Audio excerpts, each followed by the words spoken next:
Key pound. In a world, Get the hell up! where Carolina Panthers fans Anthony from Charlotte, keep motherfucking pounding. have an insatiable thirst I need to see a lot more of that shit going forward. for Panthers news and opinions. All my C3 brethren from the C3 Legion. Only one podcast roars ferociously. The longest running Panthers podcast on the internet. It's the C3 Panthers Podcast.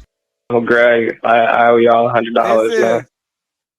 Are the Carolina Panthers interested in unloading skill positions, or are they interested in acquiring a skill player like Diontae Adams? Shaq Thompson to IR with the torn Achilles. What will his football future look like in Carolina? He said he's not done playing football. We've got to look forward to the Bears, and we've got a lot of skin in the game when it comes to that.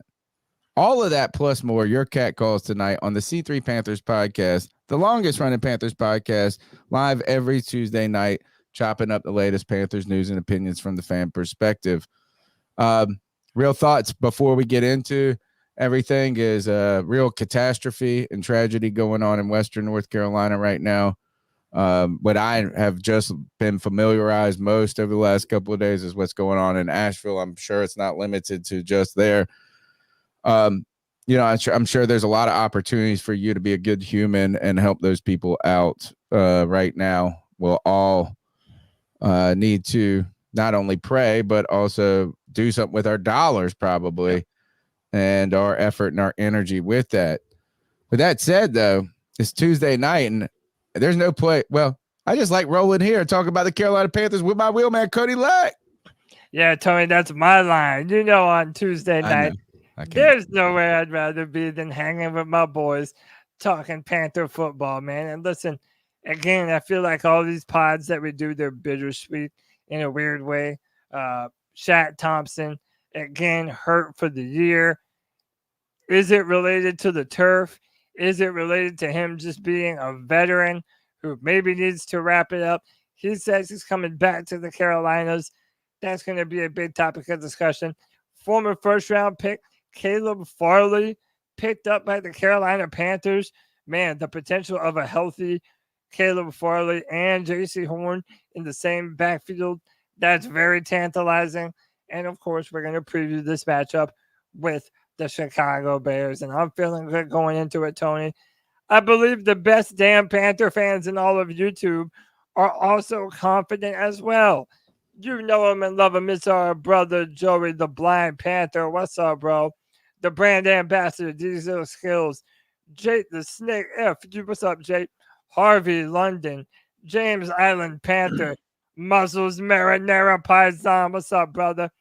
C3 Panther Pickle. Rock Jones, the real AP. Tony, done.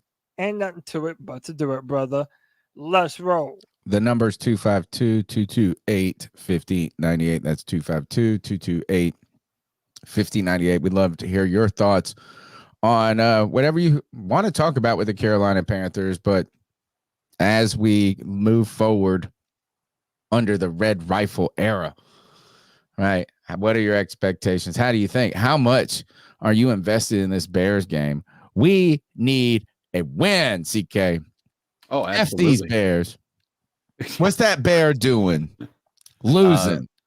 Losing. That's the hope, man. I was talking, one of the people that sit behind me is actually a Bears fan. And obviously, you can't hear the end of it, with them getting Caleb Williams and all that stuff and what have you. And I said, you almost are worried if you're a Bears fan, because if the Bears come in here with our defense being as decimated as it is, and Caleb Williams does not come out looking like a first overall draft pick, you're going to start to have those murmurings that people started to have with Bryce Young, because it's been, we're now game 5 into the season. If those things, I mean, that's kind of when we started to have the conversation with Bryce. It started to really get loud for the Panthers, with Bryce Young at around week 5. So we're going to see very quickly about how this guy is going to perform in the grand scheme of things, based on how he comes out and plays against the Carolina Panthers, because we're not going to be getting pass rush, even though they might not have the greatest offensive line. They're not getting pass rush with what we have out there.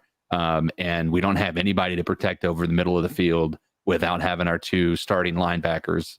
So this is going to be an opportunity for a number 1 overall draft pick in Caleb Williams to make himself look like he is supposed to be here. KG73s, who believes that the Bryce Young trade with the Bears is the worst trade in the history of football. He said this: we can never lose another game to the Bears ever.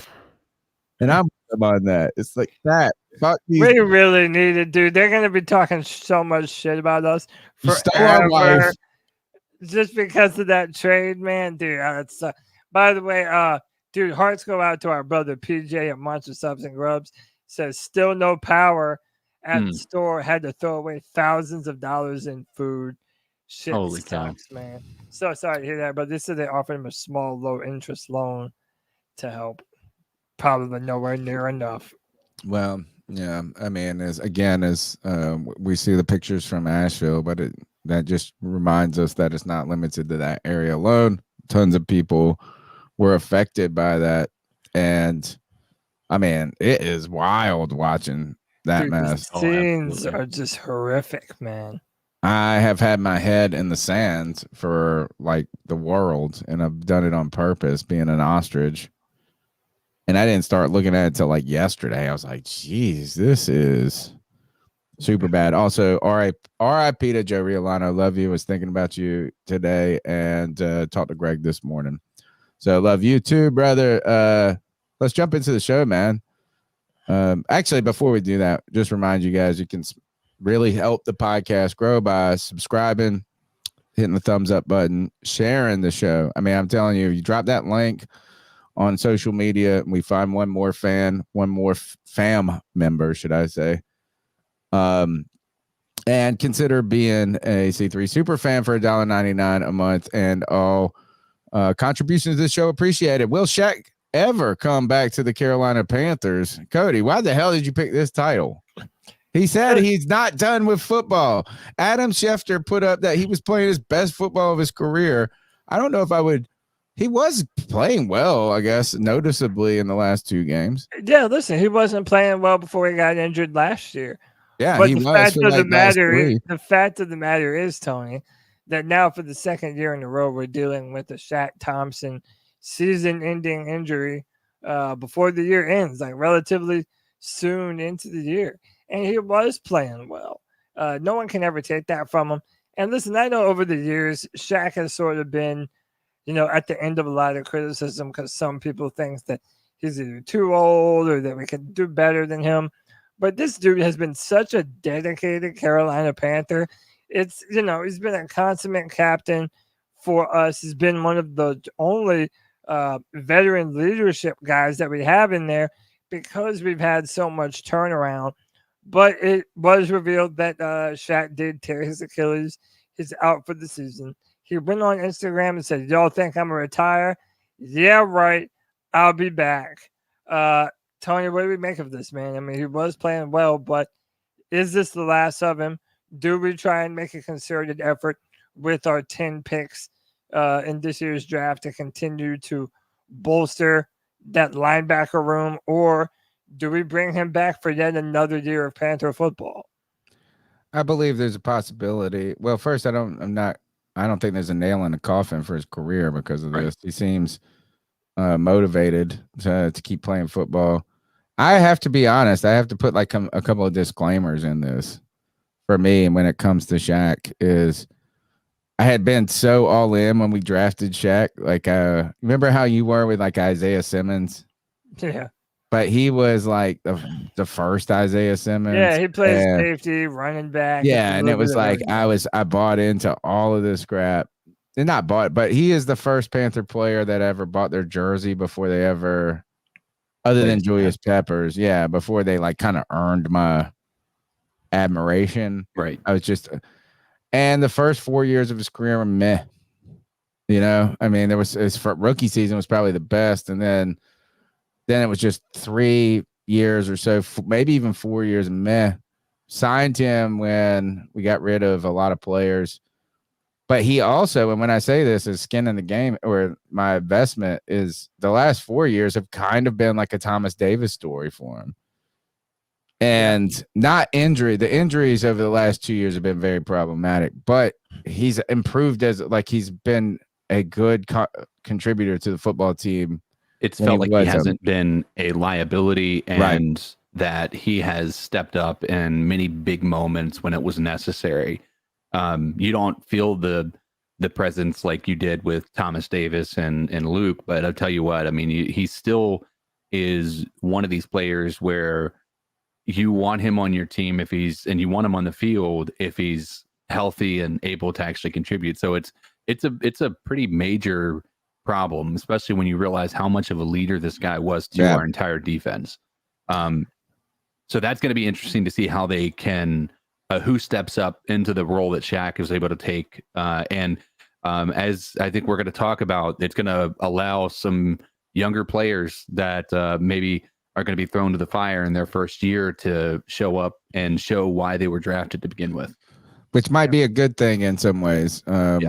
Despite that, you're looking at this team catching some fire with Andy Dalton becoming quarterback, this offensive line playing well, Shaq being an important part of this defense, or reliable at the very least, as you saw some of the things that happened after him and Josie Jewell went out for a little while. But now Trevin Wallace gets to see the field. And in a season where you're likely not winning a ton of games, there's a lot of game experience you can get on this. I just want to give credit to this, is Shaq Thompson for the last 4 years has been a really important part of the Carolina Panthers in the leadership role. Absolutely. And he played better from 2020 and 2024 than he did from 2015 to 20. Well, I also think we have to remember that early in his career, he was like the perfect complement to Thomas Davis and Luke Kuechly. Yeah. Like you said, that first year in Carolina may have been his best year just because he had the benefit of seeing those two guys play at such an absurdly high level ahead of him. But there played is Buffalo nickel. That was his position, and turned. But he might be another story, Cody, of a player that you don't have purpose with yet. Maybe a Jeremy Chin reminds me of this to a degree. Is like, do we want him to be safety? Do we want him to be linebacker? These multi-tool players have a hard time working in the NFL, and Shaq Thompson was a linebacker, and they were using him in that Buffalo nickel, and he was put out there in a lot of cases in coverage and different things. His best football, he just didn't. As soon as Thomas Davis and Luke Kuechly retired, he wasn't great right away. It was just like wasn't stepping in and doing it. But then all of a sudden, he did. He's got like 104 tackles. So credit to him for like late career resurgence. Yeah, and listen, sadly, there's another element to this discussion that we have to have, because yet again, we're talking about the turf in Bank of America Stadium, and Shaq Thompson right here in the middle of the defense tore his Achilles on a non-contact play. And if you remember, Shaq has been one of the biggest proponents of us having a grass field. Yeah. So I'll let it play here. He sort of backpedals, goes to go forward, and then you can see right around there, he just pulls up on it and then just starts limping. So again, is this more related to the turf? Like, is this another issue of Bank of America Stadium just claiming the soles and the ankles of Panthers players? Or is this just a case of Shaq's gotten a little bit older and it just his body isn't once what it was? I'm going to tell you this, until they look at the data and see how many major injuries players have had in Panthers stadiums over the past 2-3 years since they've added the turf. If you look at the data and you don't see a difference, I think that helps your argument. But right now, I don't think that there's anything that they could say that will make Panthers fans believe that this isn't turf related, even if it wasn't. Like, even if this was zero to do with turf, it could have been just a freak situation and, dude's getting older and all that stuff. That's what I think it is. In this case, I think there is an argument, CK, for the turf being problematic. I don't know if it's in this specific instance. Right. That's my thing is like, I don't know that it's enough to warrant if I could say that I believe that it's that, because there's no way of knowing for sure. And by this, I'm trying to think of the right way to put it. By the statistics that they put out, that turf isn't any more damaging on player health. And I don't know if you remember, but back in, when it was a grass field, teams would also complain about our grass fields. So I don't really know that there's a perfect middle ground. But until they don't have turf and these injuries happen when they're not on turf again, then I think it's always going to be the turf's fault. Well, I think that players have routinely said that it's far more painful to get tackled on. Yeah, that makes sense. Yeah, especially at the bank, it's like being tackled on a cement floor, right? Which almost defeats the purpose, I mean, it's not like the old AstroTurf like the Astros had, where they actually called it AstroTurf, like where it was actual concrete underneath, and they just put like that green outdoor carpet on it. It's not that bad. This is a synthetic blend and different things like this. I think this is, and I think CK, you made an excellent point there, is like this play may have zero to do with the turf, but we are already on the opinion that the turf is problematic. And there's a lot of evidence to suggest that too. Even the fact that like if a MLS team or a soccer team comes, they'll come and put fucking grass on top, just because of the stipulations for whatever those. Right, so we know it's possible because they've literally fucking done it before. Yeah. And the other part of this too, and I think this is a better argument, is TJ Watt even talks about how when you're like having a soccer field, like this was what happened with the Jordan Love thing. This happened after the Jordan Love thing. When he got injured, JJ Watt rather came out and said, who by the way owns a MLS or a football team of some sort. He's like the fields for soccer teams are made differently for a more agile body type that's not going to be landing on the ground every time they play. And so he like, even just from a scientific standpoint, they're not like a soccer field is not designed for the type of contact that's being given in a football National Football League type of environment. So I think there is an argument that you could look at from that perspective, where people who have a knowledge of the actual the way that the turf works and why that soccer teams prefer turf over top of certain things. So I mean, I don't know. Again, I don't know enough about all of this to be able to hold an accurate opinion. All I can do is take Shaq Thompson's word for it. And the word for the stats that they're able to look at. And I would like to think that the NFL isn't actively putting something out there that they would not do that, because there's too much of a financial risk. There's too many of the good players that are getting lost. But what Cody has brought up, there's an irony to this, is that it is Shaq that gets injured here. The vocalness. Mm-hmm. When the turf was, and it was something that Jerry Richardson was very proud of, to have the natural grass, right? I mean, so, but like Mike Hollinger said, we have music in Charlotte, and Metallica's coming. I don't know if you guys knew that. Yeah, and their ticket prices are absolutely ridiculous. What is it? It's so I can only tell you over 500. It's like 260 for the worst tickets possible, and that's face value. Yeah, like that's not the value of what's resell. That's the face value, which is bonkers. All right, what we got next, Cope? I put a poll in the chat, by the way. Did the turf play a part in Shaq's injury? Yes, classic BOA turf, or nah, Shaq's just old. Let your voice be heard. Let's get back into the show. So listen, we're talking about injuries, but the injury bug has already struck us here in Carolina. So how about this photo? This is put out by Shayna Quick. and it's a photo of our captains. And I thought this was funny. So Derek Brown. It was funny. I was crying about this, but all right. So tell us about the picture first, and then we'll talk about why we're crying. So Sheena Quick put out tough breaks earlier in the season, and it's Derek Brown, Shaq Thompson, Sam Franklin Jr., and Bryce Young, and a guy who has since blocked me. I don't know what I did to him. Why? Yeah, I don't even know, dude. Jared's burner, dude. Don't block me, man. I don't care what they say about me, bro. I'm just chilling. But Jared put Achilles, hamstring, foot, and ass. Which one was Achilles, though? I mean, Shaq, right? Shaq, yeah. Who had hamstring? That's Wanham or for Sam or no Sam.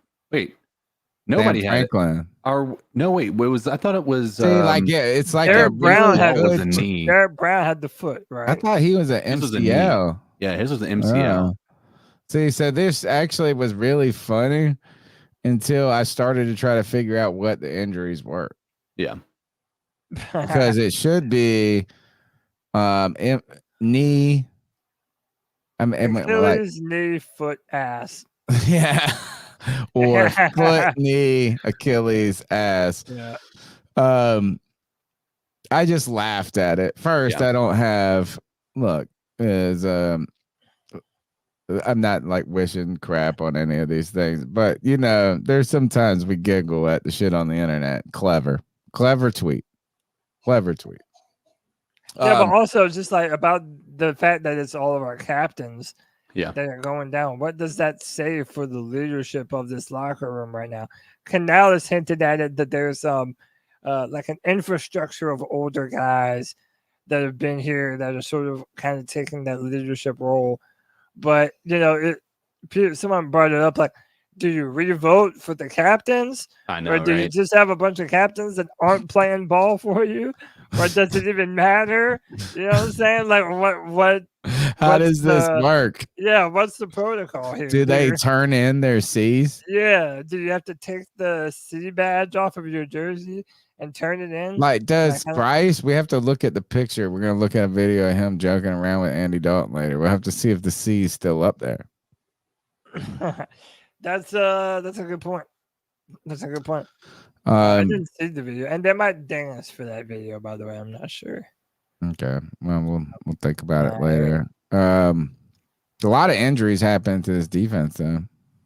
Yeah, Josie Jewell is also hurt right now. So Trevin Wallace, like we mentioned, is going to get a big time shot. They've also brought up some people from the practice squad.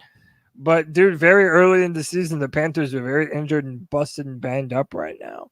And it's all along the defense. So the question is, will this defense be able to hold out and not just be a sieve for the rest of the season where the Panthers are having to, score 30-something points just to be competitive? That's sort of what we're looking at.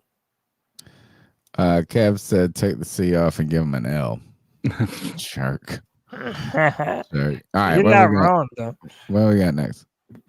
More vaunted offensive line. Oh my goodness. Oh my goodness. Man, oh man. This offensive line continues to be the best pass protecting offensive line in the NFL. The lowest pressure rate allowed in week 4 belonged to the Carolina Panthers.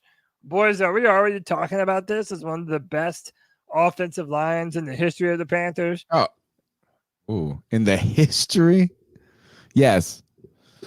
Like, there's only been one good offensive line in Panthers history, and it was 2003. The one that I'm more interested in looking at in comparison, because it's a question about whether we upgraded the position or not, is if you start to peek down low and look at the number 31 team on there and realize where our former center went to play, you start to wonder about, was Bozeman a liability? Yeah.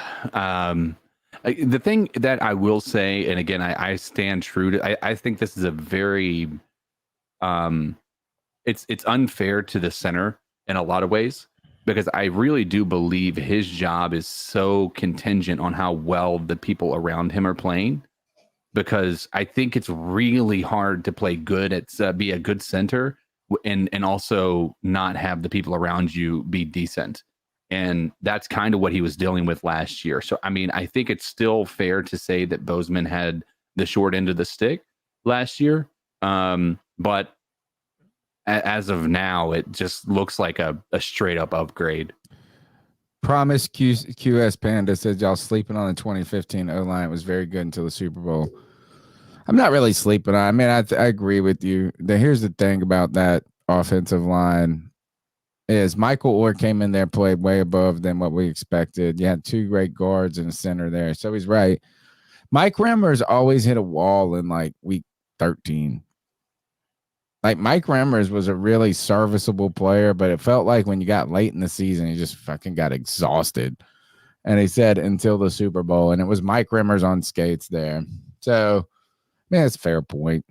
2015, I give you two good offensive lines. Maybe the one, and I don't even know if I can name the players off of it, but remember when we had the 2,000 running backs, double trouble? Man, how could that not have been a good line? We've had some underrated ones, man. Can you imagine this?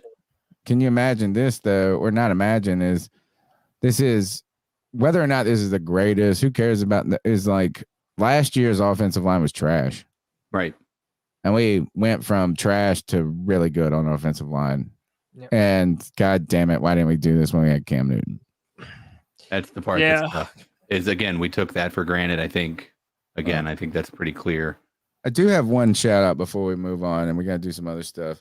We got two shout outs. Oh, well, thank you, Susan Deans, who came back and brought me back this Julius Peppers Hall of Fame Ring of Honor banner that came back from Sunday's game.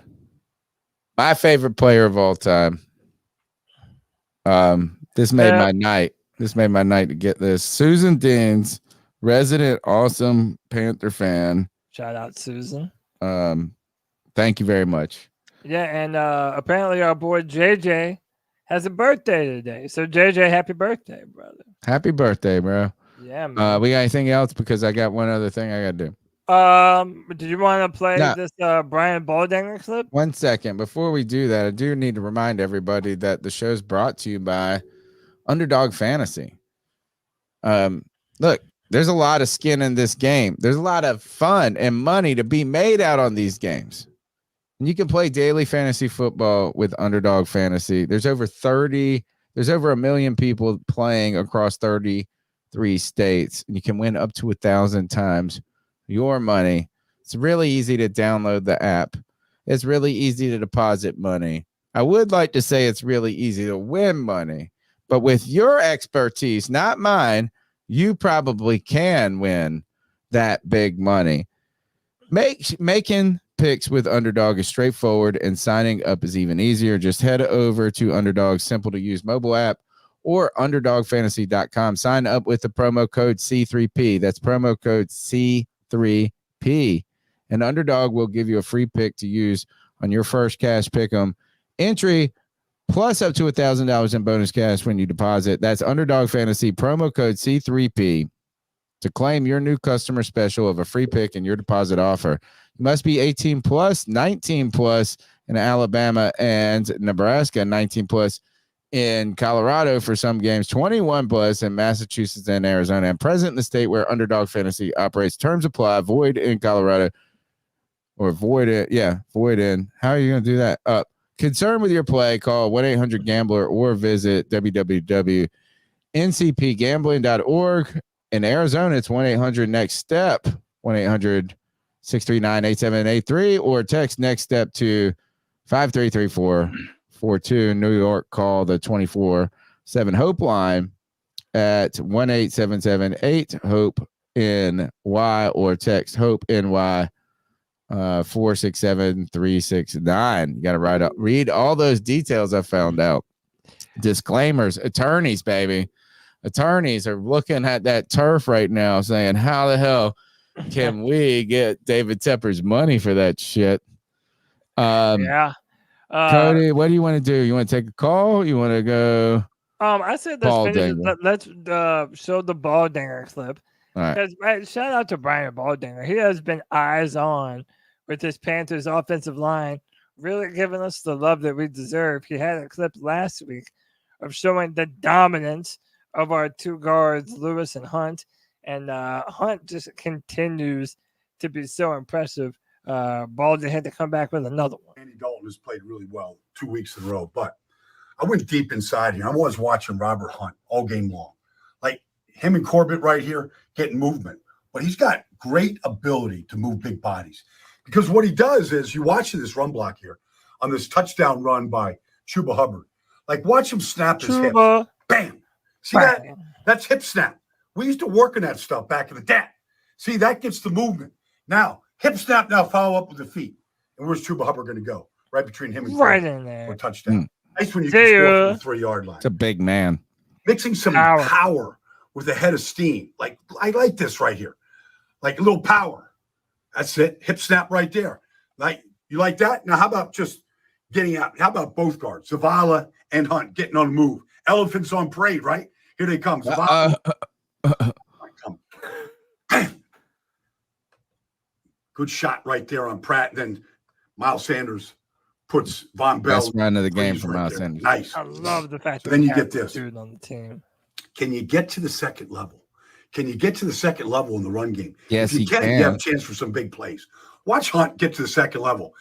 He blocks one right in He takes Logan Wilson and Von Bell both, and there goes Chuba Hubbard for 38. Gets him back in the game with that particular play. And then you got to do a little stunt pickup too. You got to give Andy Dalton time to be able to get the ball down the field to Diontae Johnson. Like there it is. Nice stab right there. Oh, I got you, motherfucker. Come back, give Andy time. Robert He's Hunt awesome, had a dude. great game. Great catch. Right there. He's our best player. Fantastic catch. Great throw. Carolina's got an offense. Offensive line played very well. Robert Hunt, can't talk enough about his performance against Cincinnati. He really can't. That's the second video he's done on it. Dude, Robert Is he the best player in Carolina? I think so. Yeah. I think so. I think it's kind of undeniable right now. Tell me between him and Andy Dalton. I mean, genuinely, shout out to Nirvash for the $5 C3 bomb. Very apt question. Who is the best player on the team that's not injured currently? Yeah, to me, it's very simple. It's between Robert Hunt and Andy Dalton. But to me, they go hand in hand because Andy Dalton doesn't play well. If it's not for the offensive line, right? I'll give Robert Hunt the nod. I'll say Robert Hunt is the best player. CK, Robert Hunt's like the offensive version of Derek Brown. Yeah. I think he's the most consistent. I still think I think there's been a lot of positive momentum moving in the way of JC Horn. JC Horn still continues to prove that he is a starting cornerback and a star cornerback in this league. So it's going to be between Hunt and Horn for me. Great stuff. Thank you, Nirvash, for the C3 love bomb. You can also support the show by smashing the thumbs up button, subscribing, commenting. Look at all these great commenters. You can call in at 252-228-5098. And for $1.99, you can be a C3 super fan. And that's a small contribution. Instead of giving a lot of people give a little. Many hands make light work. Helps us continue to grow this podcast, this community together. Cody, let's take some calls, brother. Let's do it. 252-228-5098. Have your voice heard on the longest running Panthers podcast. So what are your thoughts on catcalling? Yeah, it's pretty you shouldn't do that to somebody. And how did that make you feel? Very uncomfortable. So how do you think catcalling makes the person feel? It feels good, like who's that cat sitting in the back corner with his face buried in his nose? Who's that kid that can use one?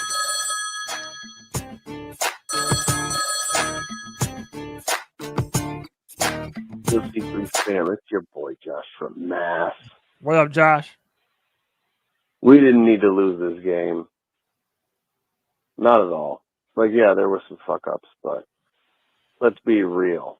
Let's be real honest. The officials fucking blew this game for us. And you can't convince me otherwise. Cincy getting not one, not two, but what was it? 3 penalties down in the red zone to keep that drive alive. Like, just stop it. Stop it. The NFL wants Joe Burrow to not go 0-4, and they don't care about us. I say this out loud to all Panther Nation. They don't care about us. They don't care about us getting a fair shake because we didn't get one. We didn't get one. And everybody who says, oh, well, no, stop it. They called defensive pass interference on J.C. Horn when the receiver shoved him to the ground. That, and even the television commentators agreed, is offensive pass interference.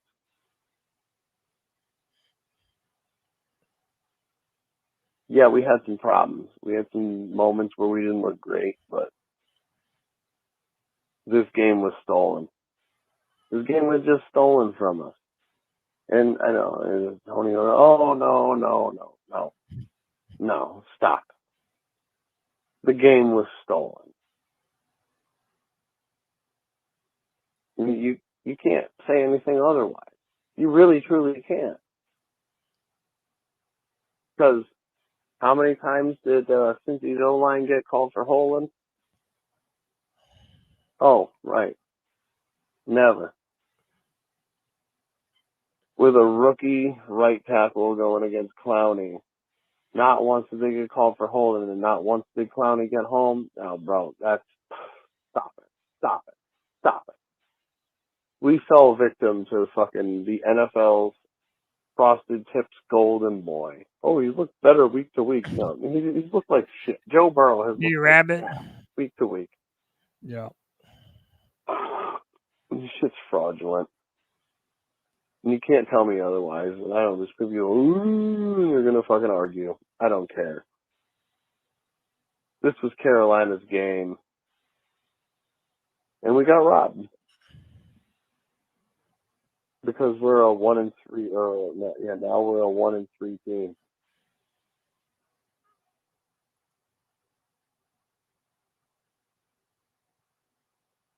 Is that the end of the call? I'm guessing. So I like this comment by Mr. Clean. Says you can't play to the refs decides who wins. We shot ourselves in the foot as well. I say that too, but like it's where both of those things are true. We were definitely fighting the referees in that game. Where they weren't calling a ton of holding calls against Jadeveon Clowney, a bunch of dumb defensive and offensive pass interferences that were not called. But at the end of the day, we also did not play very well defensively. Right. At all. We gave up some big third downs. And on that one play that Jamar Chase made 4 different guys miss because no one knows how to wrap up and tackle, that isn't on the referees. So we have to play better, more disciplined football and not give the referees such an opportunity to so royally shaft us. I mean, I agree. I think that the good news is that this was, you can't put it all on one thing. There were a few things. I get where he's coming from because there's going to be a natural frustration when you see those calls go against us in critical moments with a minute left to go in the half. But our defense also wasn't stepping up in that minute before the end of the half either. So I think they're a contributing factor. There's certainly the 54th player on the Bengals team last Sunday, but I think that we still have a loss on our hands if based on everything else outside of those two things. Why did the Panthers lose? And somebody asked me what the assessment was. They said, give me a 1-minute assessment on the game. And I ultimately said this is there's 3 big plays that we left out there on the field. Mm-hmm. there was a offense that was dynamic that you're going against with a defense that wasn't really talented enough to deal with it in the first place. So you couldn't make any mistakes on missing those offensive plays. Right. Think of the Jamar Chase touchdown. It's kind of a dagger at the end of the second quarter after you tied it up. And then my last point to them was 7 minutes left in the game, down 11, and I was still ready to watch TV. You know, I mean, I was still ready to watch the game. That's my assessment of that game, basically. The offense is lifting the entire fan base right now. The fact that we have the options to be aggressive on offense and throw the ball downfield, yeah, it's like a night and day different kind of feeling from a fan perspective. We were ready to drink the juice and to commit mass suicide for so long, and gosh, we don't have to now. Even though there are no moral victories, it's watchable football. The number's 252-228-5098. We'll take another call. Hey, real quick, hold on. Nirvash Love Bomb says, with the $5, our lack of pass rush is very concerning. Weakest part of the team, in my own opinion. You're not going to win games with no pressure on zero pressures. Zero, none. Even that play we just showed where Shaq tore his Achilles, there was always room for Joe Burrow to be able to escape, get outside the pocket, observe downfield. It's embarrassing, man. And you have to think that quarterbacks are going to attempt to exploit that this season by moving out the pocket, making our defense play sideline to sideline. It's a problem, man. You don't even have to soften it up with the run, even though you can. You know, the Panthers gave up a ton of running yards in the first two games. You know, the run softs up the pass rush in so many ways, but you don't even have to do that against the Carolina Panthers. But guess what I don't even know if it's any worse than last year. Is the pass rush any worse than it was last year? No, and we're without Brian Burns. Oh gosh, dude, I can't wait for we got to look at this Frankie Louvu clip a little bit. Oh man, he's out there balling. Jeremy Chin's out there making plays. I miss Louvu, so I did not want Louvu to go. But if I do remember correctly, we didn't want Louvu to go either. No. He just decided he was going to go to the Commanders. Smart. All right, let's go to the next call. BK, Tony Dunn, Cody Lack.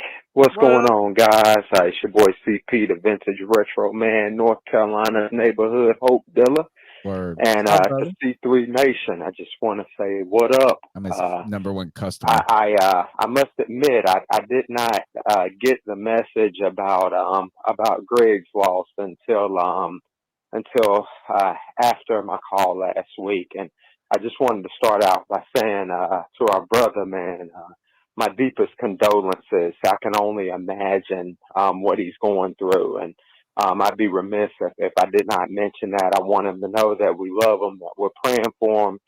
And before I jump into anything as far as, you know, game-wise with our Panthers, I know we took a L this past week, but, you know, I just want to say, man, I'm so grateful for this community.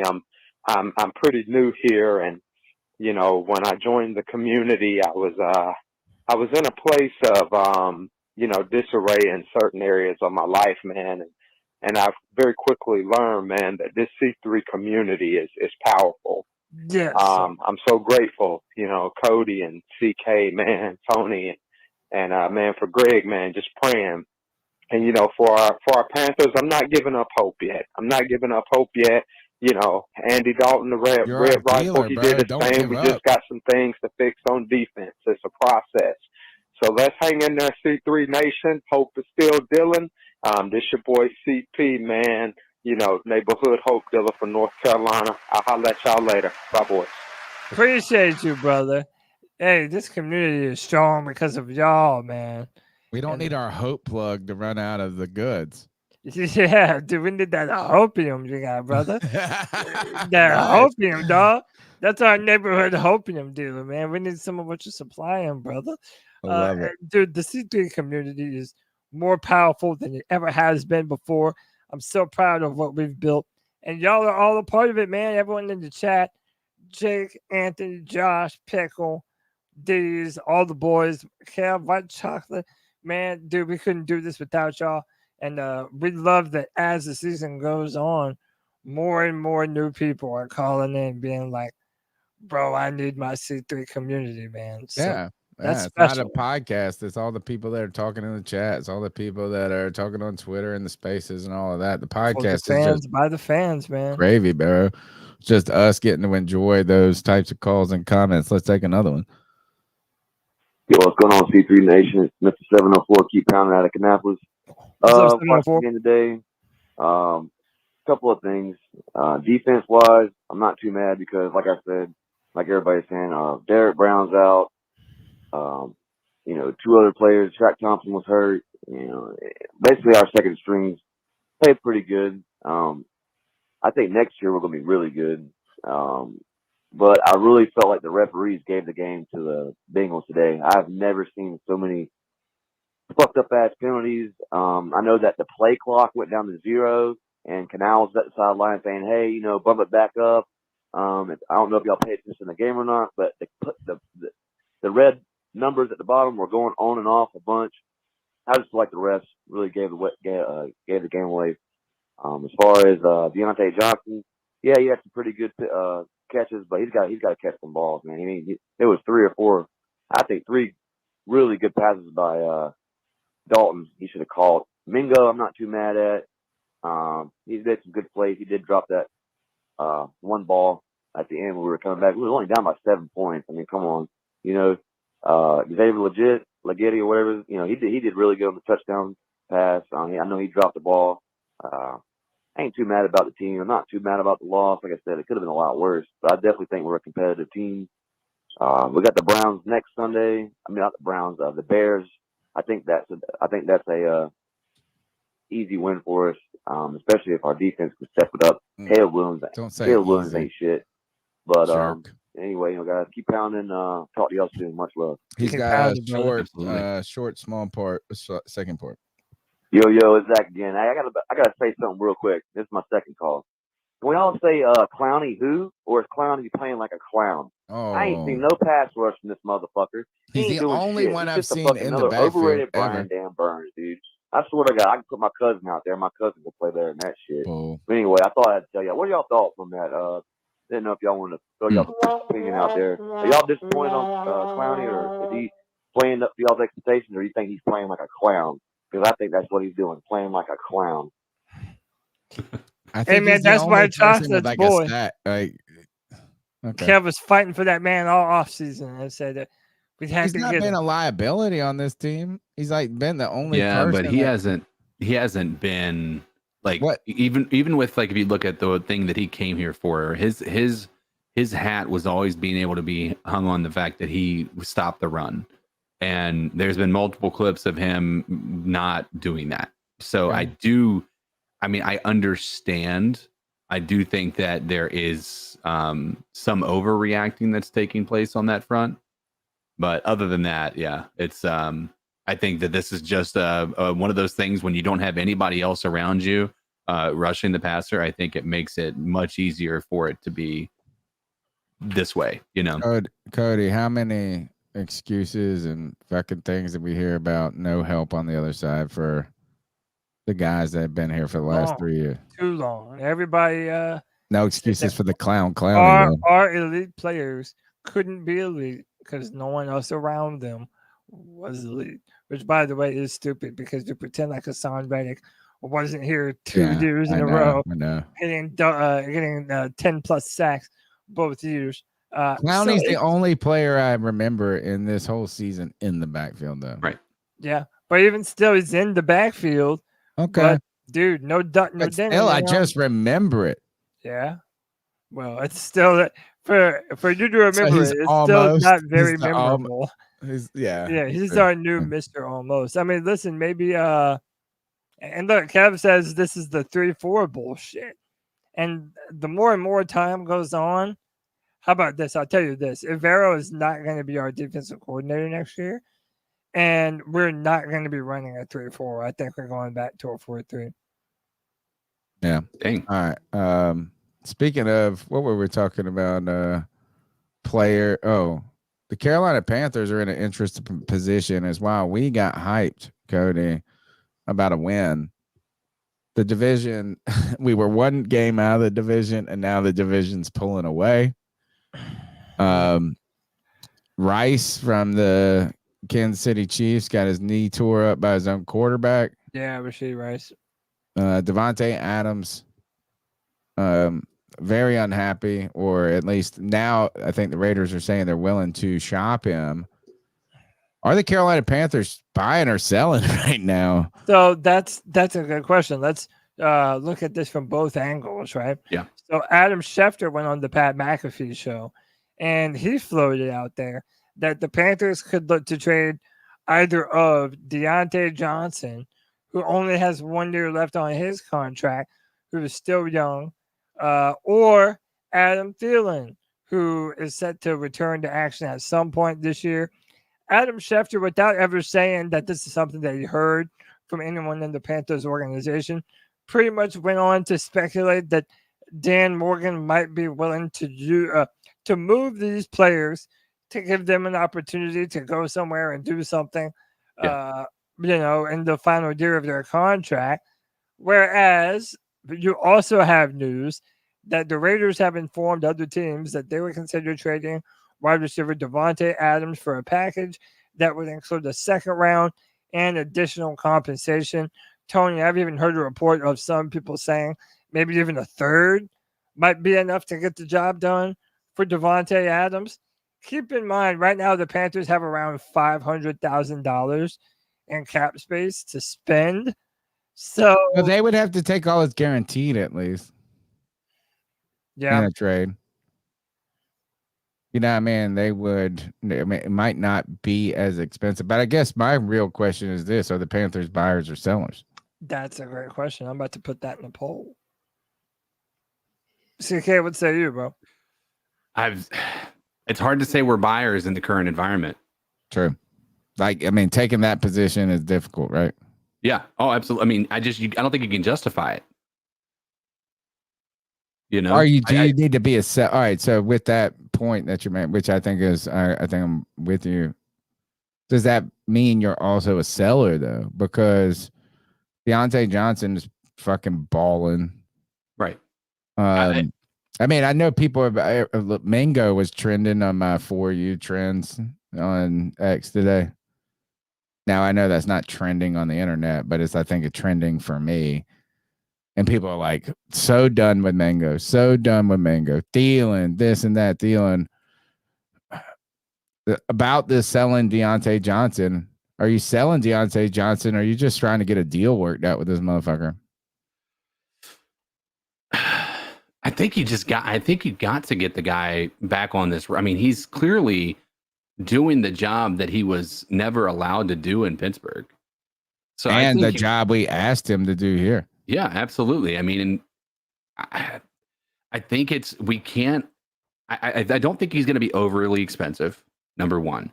But I do think that if we are legitimately thinking we are a quarterback away, in addition to other things, well, we're not that. Right.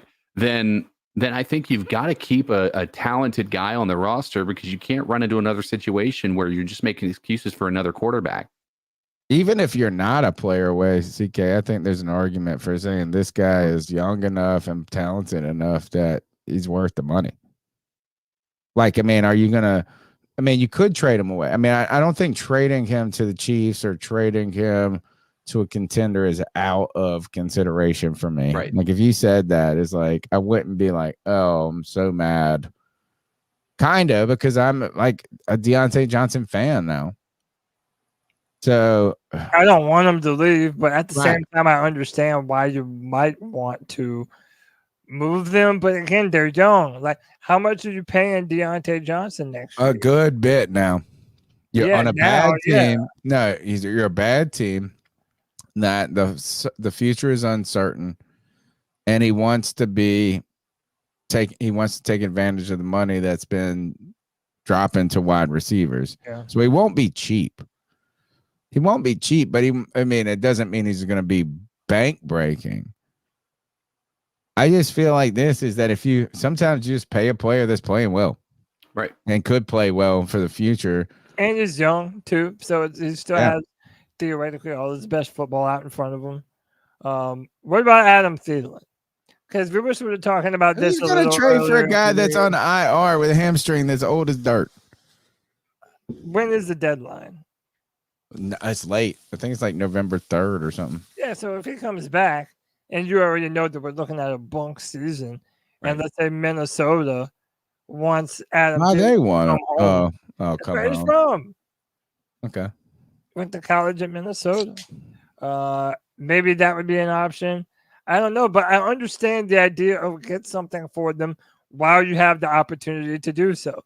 I remember a bunch of years back, I wanted to trade Curtis Samuel when Curtis Samuel was still on the team because I knew that he was going to go somewhere else. Why not get something for him while you have the opportunity to do so? I can understand the argument that you would make for both of these dudes. I don't want to trade Johnson, but I also don't know how much I'm going to have to pay him. And Adam Thielen, especially when you consider guys like Mingo and Liggett, and now maybe Jalen Coker, who they might be looking to push into the lineup a little bit. I don't know. This is a tough one for me. My gut says they probably won't do much of anything. CPG says, hey, I like Curtis Samuel. Everybody liked Curtis Samuel when he's playing football, but he's always hurt. He's with the Bills right now. I thought he was going to be making a difference. He's not doing anything right there. You got this is, I think the answer to this question when it comes to Diontae Johnson, because he's the only one that matters to me, right? Is like if you trade Thielen, I don't give a fuck. Man, I shouldn't, I'm sorry. I'm not, it's not going to be with the Panthers any further. His career's on sunsetting. If you say I'm going to trade Mingo, everybody's dumping on Mingo too much. I'm with CK on this. Is an over dump on Mingo. But with Diontae Johnson, the real answer to this is much like Brian Burns was. And that is you trade him or you sign him. You don't let him walk into free agency next year and not sign him. And you don't probably get in a battle where you're franchise tagging him. So, I think the answer is very simple is like, if you're not going to sign him, then trade him. Obviously. Yeah, I think that's a pretty clear and obvious response to that. I just don't know whether, trying to think of the right way to put it. I think that Diontae Johnson offers so much to a guy that might have to come in here. If you're a believer that we're going after a rookie, I can tell you Diontae Johnson is going to be the guy. Adam that Thielen would help Bryce Young. Yeah, exactly. Adam Thielen's on the roster. He's still under contract next year as well. So there's a value. I think you get a little more value out of an Adam Thielen trade compared to what he would be worth now. Outside of just because he has an extra year on his contract. So I just don't all in, bro. Yeah. I think Thielen offers a team a veteran that is reliable, and Diontae Johnson offers a young player, somebody who can be explosive, and Thielen is not that. If you're the Chiefs, which player do you want? Thielen. You want fucking Diontae Johnson. If you're any team, Thielen. You've got Xavier Worthy. You said Thielen? Yeah, you got Xavier Worthy. Johnson, that's a little wild. No. Listen. Let's talk about exactly why I say that. Number one, when you look, they're struggling on their offensive line, first and foremost. So you're not going to be able to get that consistent deep threat. And what do we know about Patrick Mahomes? He loves his outlets. They can go deep, but I tell you what, he loves Travis Kelce, and Travis Kelce is getting up in age. And so now they're trying to move the direction of like, hey, I think he's going to need somebody who is able to offer somebody to get Travis Kelce open maybe a little bit more. But I personally believe that Adam Thielen would be a more sought after receiver than Diontae Johnson from Kansas City. I just believe Crazy. Diontae Johnson That's insane. better He's a better separator, and I think that he can do what you said that Adam Thielen would do. Yes. For that offense, he would be that. He's outlet. 8 years And younger. I think he offers more over the top. He's the greatest separator in the world, dude. And I've Also, watched some remember, Adam shitty Thielen's separators. This motherfucker done. I mean, This listen, I'm motherfucker not saying Thielen wouldn't be a good addition to that team, but he's Right. also like 45 years old. Yeah. You know, that's And they just lost an explosive player in what Right. Rasheed Rice, and Kelsey is non-existent this season. Right, but that's my Like point. is non-existent, Kelsey- like you he's know what not. Antonio Brown. What I'm just- Antonio Brown said. I'm not going to repeat it. But I want to hear it. I love Antonio Brown now. Yeah, go ahead. Let's hear it. What did he say? He said he needs more black poontang. True. Probably. Yeah. Probably. He needs to get his. He got a superwoman that's the biggest person in the world that got no butt. She has no ass. She has no tip. Let me stop. Let me stop before I get the Swifties all pissed off. But yeah, I mean, I gotta don't tell think- you something. Yeah, man. No, Well, no, I was listening to this song today. Oh no.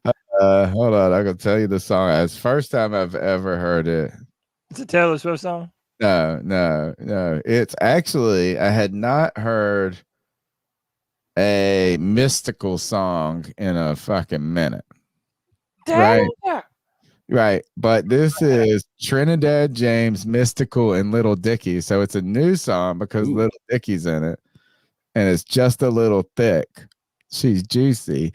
And Mystical says she bent over and it was a full moon and I turned into a werewolf or some shit like that. It's like the funniest song ever. Old as hell, Guess what? There ain't no werewolves in the Swiftie crew.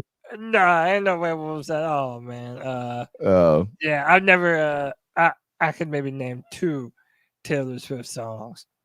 Well, I mean, I'm probably I'm not into it. I'm not a Swift, but I think I'm with Cody on this one. Is Diontae Johnson's the guy that make a difference? Like, I mean, I think Adam Thielen would be a guy if you were needed just a player, but they need more than a player now. They lost a running back. They lost everything but Patrick Mahomes. I think if Thielen goes somewhere, he probably goes back to Minnesota or. They don't need him, dude. They won't. That's the thing.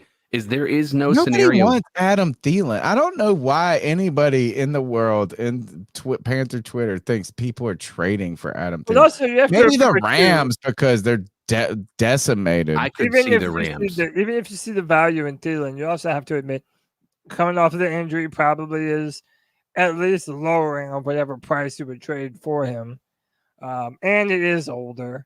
So, I don't know, man. It might be a tough market for him. I'm just saying, as much shit as he gets, for not being a quick receiver, the dude still finds a way to produce.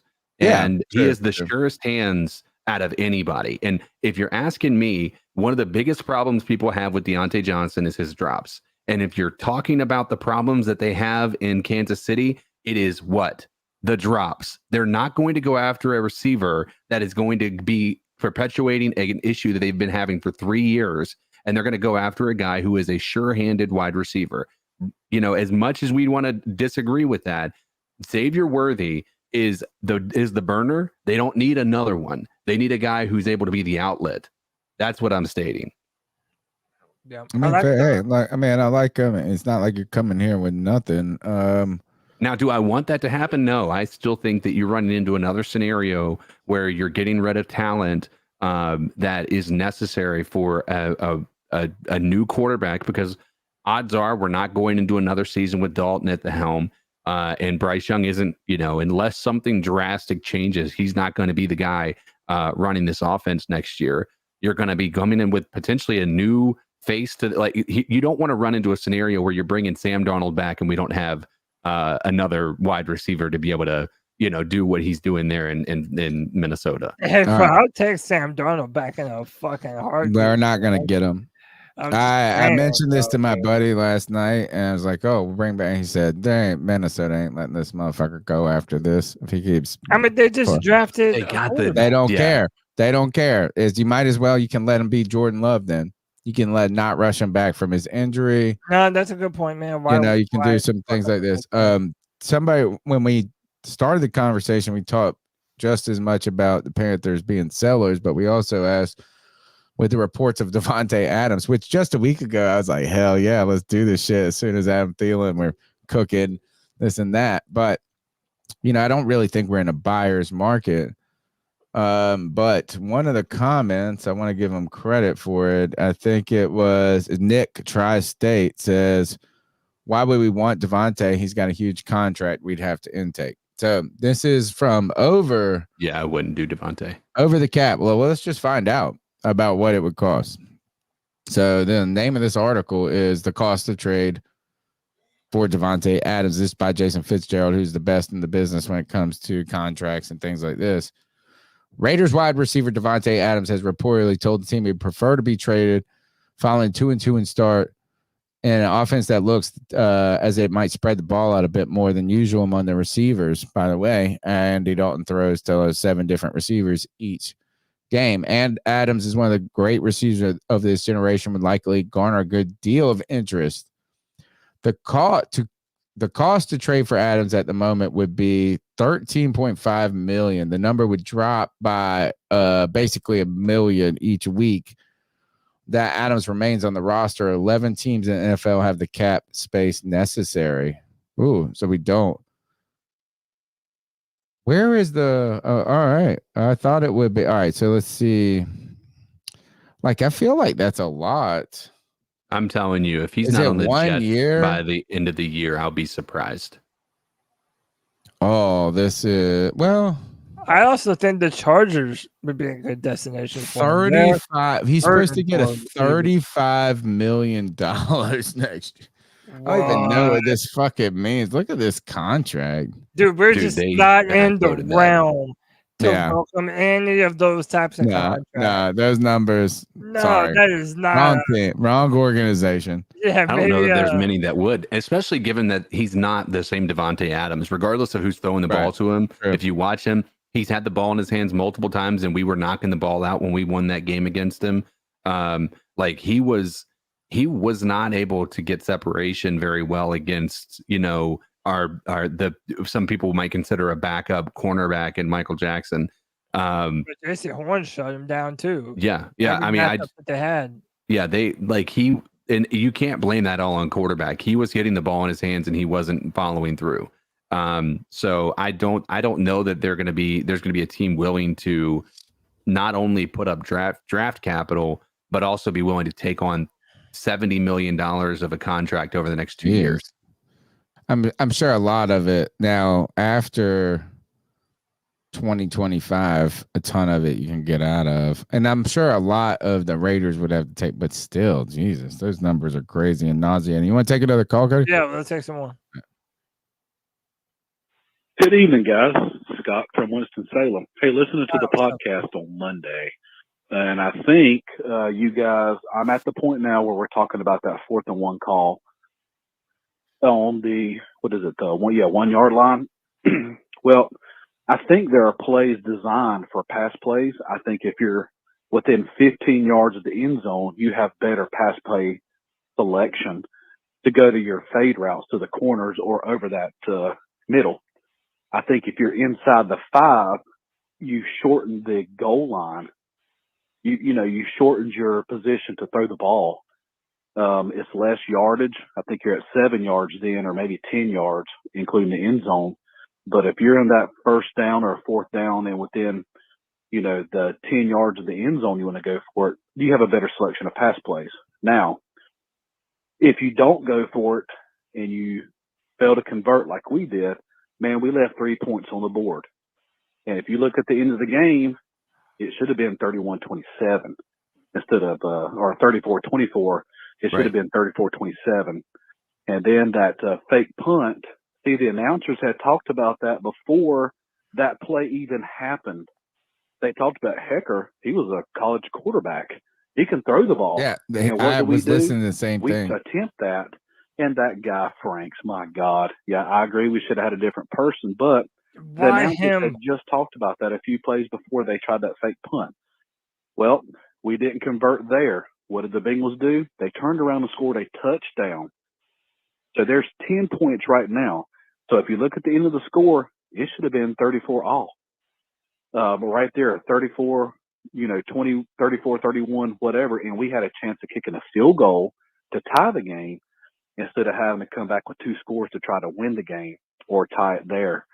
So I'm a proponent. If I'm inside that 5 and I've already failed to score the first 3 downs, man, we got to get them points.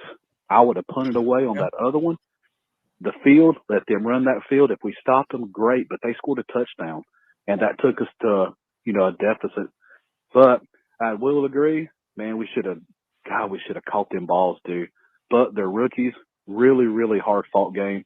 I'm overall pleased with the offense. Yes, the defense needs some work. But, hey, we got next week. I'm a believer. I've been a fan since 95. And let's go Panthers and keep pounding. And good job, guys. Keep pounding. Great call. Brought a lot of detail and support to his position. I still think you go for it. My personal opinion, this NFL is like you're a bad team. You get ahead and you're not going to win anyway. And then we can have all these contingents down the road that we could say if and buts, but you got to go out there and scoring touchdowns. And this also is just a reminder. I miss fucking Cam Newton. Oh gosh, yeah. Guys, I'm sorry. You're down there. That's Cam. It's game up. It's like you knew you're going for it. And he's the greatest goal line threat in the history of football, bro. And I will die on that hill. Come at me with the Jerome Bettis shit. Cam Newton, greatest goal line threat in the history of football. Yeah, I agree with that. I don't really have a hill to die on with this. I see both sides of it. Like, we should have got that shit. We should have, but I also understand. Hey, take the points. Maybe you should pass there. Should you have passed? You know what I'm saying? You spread it out more. They all got down deep. I don't know, but the reason why I'm not dying on any hill is because the pass should have been caught. Right. Like that should have been a touchdown. And what we did, the play calling was not wrong. I don't agree that the decisions were wrong. I also like that Robert Hunt was pissed off. He said that was going to be on his mind, the fact that they didn't make that goal line push. So it's just fuel, man, especially early in the season. A lot of this is teaching tape. And there was a lot of teaching tape for these guys to look at the film, see what they need to do better and improve. Yeah. So that's why it wasn't such a total loss to me. I know they say there's no such thing as a moral victory, but it kind of was. I think when you're the underdog, you gotta fucking take some shots. Absolutely. So like they didn't work, right? We didn't convert, we didn't get the touchdown, but taking the 3 and then Joe Burrow and them marching down and scoring 7 next because they're not getting it on the 3 or whatever changes the game. Is not going for the fake punt, which they were talking it up so much. He is exactly. I was listening to the same radio. I think it was on the radio they're talking about it. When you're it's like when you're not the best looking dude, you gotta take some swings, bro. Right. You can't play it safe all the time. This is not a team that with a defense you play it safe. Yeah. I mean, especially when I feel like, yes, I understand taking the points in that moment. I do get, and hindsight's always 20/20. Right. We always are going to look back and see if it didn't work. We're going to say we wish we would have done something different. But I tell you what, if you think that those players would have been happy with a field goal after driving down there to the 1, I think that every single one of them were like, we want to go for it. And had he not, that would have been just as equally of a moral, a bit of a dejection, if you will, as if they didn't make it. So I feel like that they took the high percentage play. They went with it with an offensive line that's been playing lights out, and it just didn't work this time. I think any other time it's probably working just because of the way you see this offensive line moving 50-50, I mean, it just didn't work. I mean, and no, but I think the caller was great. He had a lot of good points that make you think about the intricacies of how you can change the dynamics of the game. I just look at that defense and go, them bitches ain't stopping shit. And I'm actually not mad at the defense. No. You know, it's like I think I would give the defense admirable praise right now for playing above their station. You know, I mean, I know there was some blown shit in that game. There is one more little post I wanted to show since earlier. CK mentioned that J.C. Horn is also in contention for one of the best players on this team. Every week they're putting out a new highlight video of J.C. Horn just shutting shit down. And I'm loving it, man. This is what we've been waiting to see J.C. do since he was drafted. He's been healthy, but even at the goal line, making plays, running around, being fast and aggressive. That wasn't even his dude, by the way. Yeah. Yeah, he came off of that. I remember block, that. I think, or something. Yeah. Flying I mean, you know, he's been asshole. Why'd you gotta do this in contract year? Fuckhead. I know, man. Well, he was doing this. I mean, he's been, but guess what? When he's been on the field. It's only 4 games. And look, I hope it better be 17 this one. If it's 17, you better be ready to pay this guy, top 5 cornerback. Yep. I mean, his dog. I just hate that it's going to be the caveat of. He was the one that stripped the football on that play. Yeah. I think, or maybe he picked it up. Yeah, he pulled it out. Yeah. He pulled it out, and they called that dead. Which, by the way, there was multiple times. Can we talk about that? Can we talk about them calling that and the fact that they called that one play dead that Miles Sanders got like a pretty good push on? Like I am flabbergasted that they called that dead, and then they turn around and but before that they say that Miles Sanders. But let me rephrase. So there were a few times when they called the play that it wasn't dead. They were sitting there. I can't remember. Chase Brown, I guess, is who their running back was. And they were just letting no whistles being blown. They were just letting them just stay in one spot for like 5 seconds before blowing it dead. And then you see that Miles Sanders run where they call that dead when he actually pushes forward with no lack of there wasn't a single moment where I felt like he was standing still. And so they called that dead. And then they call that anything that seemed to benefit the Bengals, they were doing it. And that's the gist of it. Bengals can't be 0-4 right now. Right. All right. That was a good point. They had to win. Hey, did you I don't know how many more calls we have. We got plenty. We need to go. Why? What do you need to do? Well, no, I was going to say because to me this is sort of related. This was big news today. So the Panthers are signing former Titans corner and first-round pick Caleb Farley after a successful workout. Why though? Change of scenery for the former first-round pick who has immense talent and hopes to string together a fully healthy remainder of the season in 2024. What do you think is the biggest weakness on this team, though? Edge. Well, I mean, but I mean, also like linebacker. Yeah, but I think we're gonna let the young people play. Sure, but that means that we don't have anybody in the back end, right? We don't. It's just a weird decision to go with the cornerback, especially when we have a cornerback that is on the verge of coming back in Dane Jackson. Probably cost nothing though, CK. I mean, like yeah, it but sounds you're like a big deal. You spot. signed a player, but you can cut anybody if somebody else comes up. But I mean, listen, I mean, are we just so jaded by CJ Henderson, that we're like, nah, who gives a fuck? I don't know enough about this guy to give a fuck though. So he's from North Carolina. Okay. Someone now told me I need to love him. Chat room, someone tell me where he played. He played at a high school here in North Carolina, but he is from North Carolina. What year was he drafted? He was drafted. Yeah, I'll look it up. Yeah, I believe 2019, either 2019 or 2020. But I mean, he's not going to be better than Michael Jackson, bro. Dude, he's 6'3". He's 25. He runs only like 25. That's what I'm saying. The dude has all the talent out in the world, out ahead of him. He just needs to stay healthy. He just had some Virginia Tech. Played Virginia Tech. Issues. Played only 3 games his rookie season before he tore ACL. Bounced back to appear in 9 contests in 2022. Unfortunately, he spent all of 2023 on the PUP list. Titans released him. He's from Hickory, North Carolina. Oh, okay. Went to Virginia Tech, drafted in 2001. And I did highlight this. I wanted to. I'm not upset with it. I mean, it's like here's the thing: is that we could talk about a different position group that would help us, but we need a player. Yeah, I mean, we need a player. Who is that player in that position group that would help? This is a guy maybe that you see as a depth player that could help you. I mean, because if we get a corner goes down, Mike Jackson goes down, this team is fucked. Oh, 100%. Hee. All right. Let's take or JC Horn. Oh, double fucked.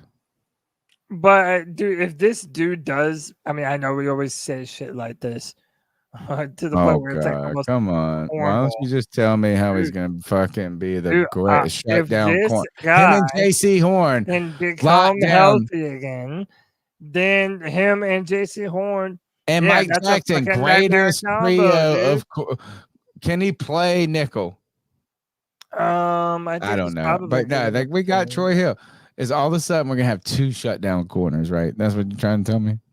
I'm saying he has the ability to be a shutdown corner. He's got good stats. He's been more injured. He's got good measurables, not stats. Okay, hey man, I'm ready to see it.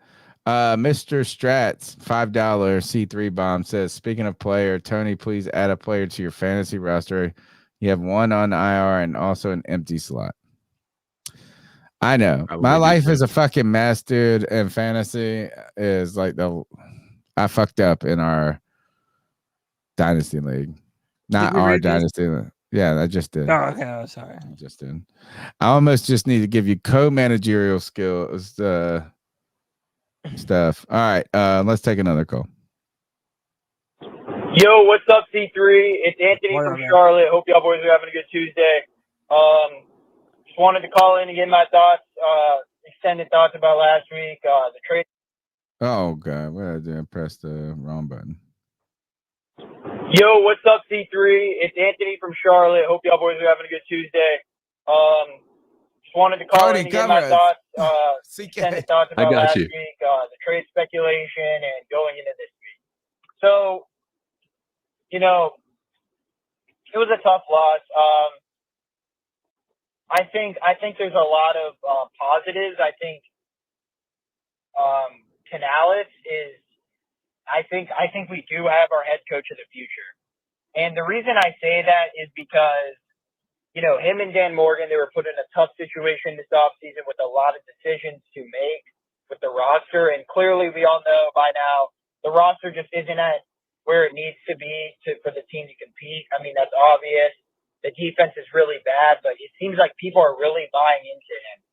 And I think Andy Dalton proved that, you know, come April, you know, if you want to draft a quarterback, like the offensive personnel, at least the offensive line, and a good running game, it's definitely something we can support with a rookie quarterback.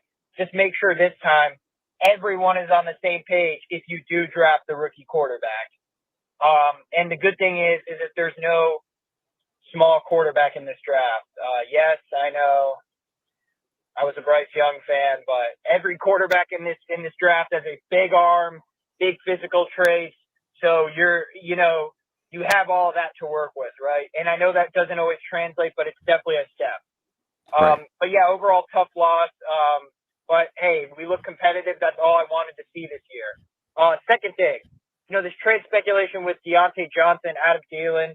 Really, I mean, I think that, you know, the trade deadline's pushed back to November, the first week of November. So really, like this month, we're going to get a good observation of who we could potentially trade. There's no one on the defensive side anyone's going to want besides for JC Horn and Derek Brown. Like at the moment, I'm sorry, like the defense is just in a bad spot. It is what it is, but we all kind of knew that going into the offseason. But, you know, hey, if we're 1-6 or 2-7 by the trade deadline, something like that, I'd be willing to trade these guys, especially when Adam Schefter goes out and says Diontae Johnson isn't going to be back here next year. Like, and, you know, I think it's easy to say, oh, well, this is why you sign players to a contract now. Well, Diontae Johnson isn't stupid. He's going to continue to play great. He's going to continue to have a good season, so he gets paid the most money by a team in the offseason. Sure. So I would trade them if our record's bad.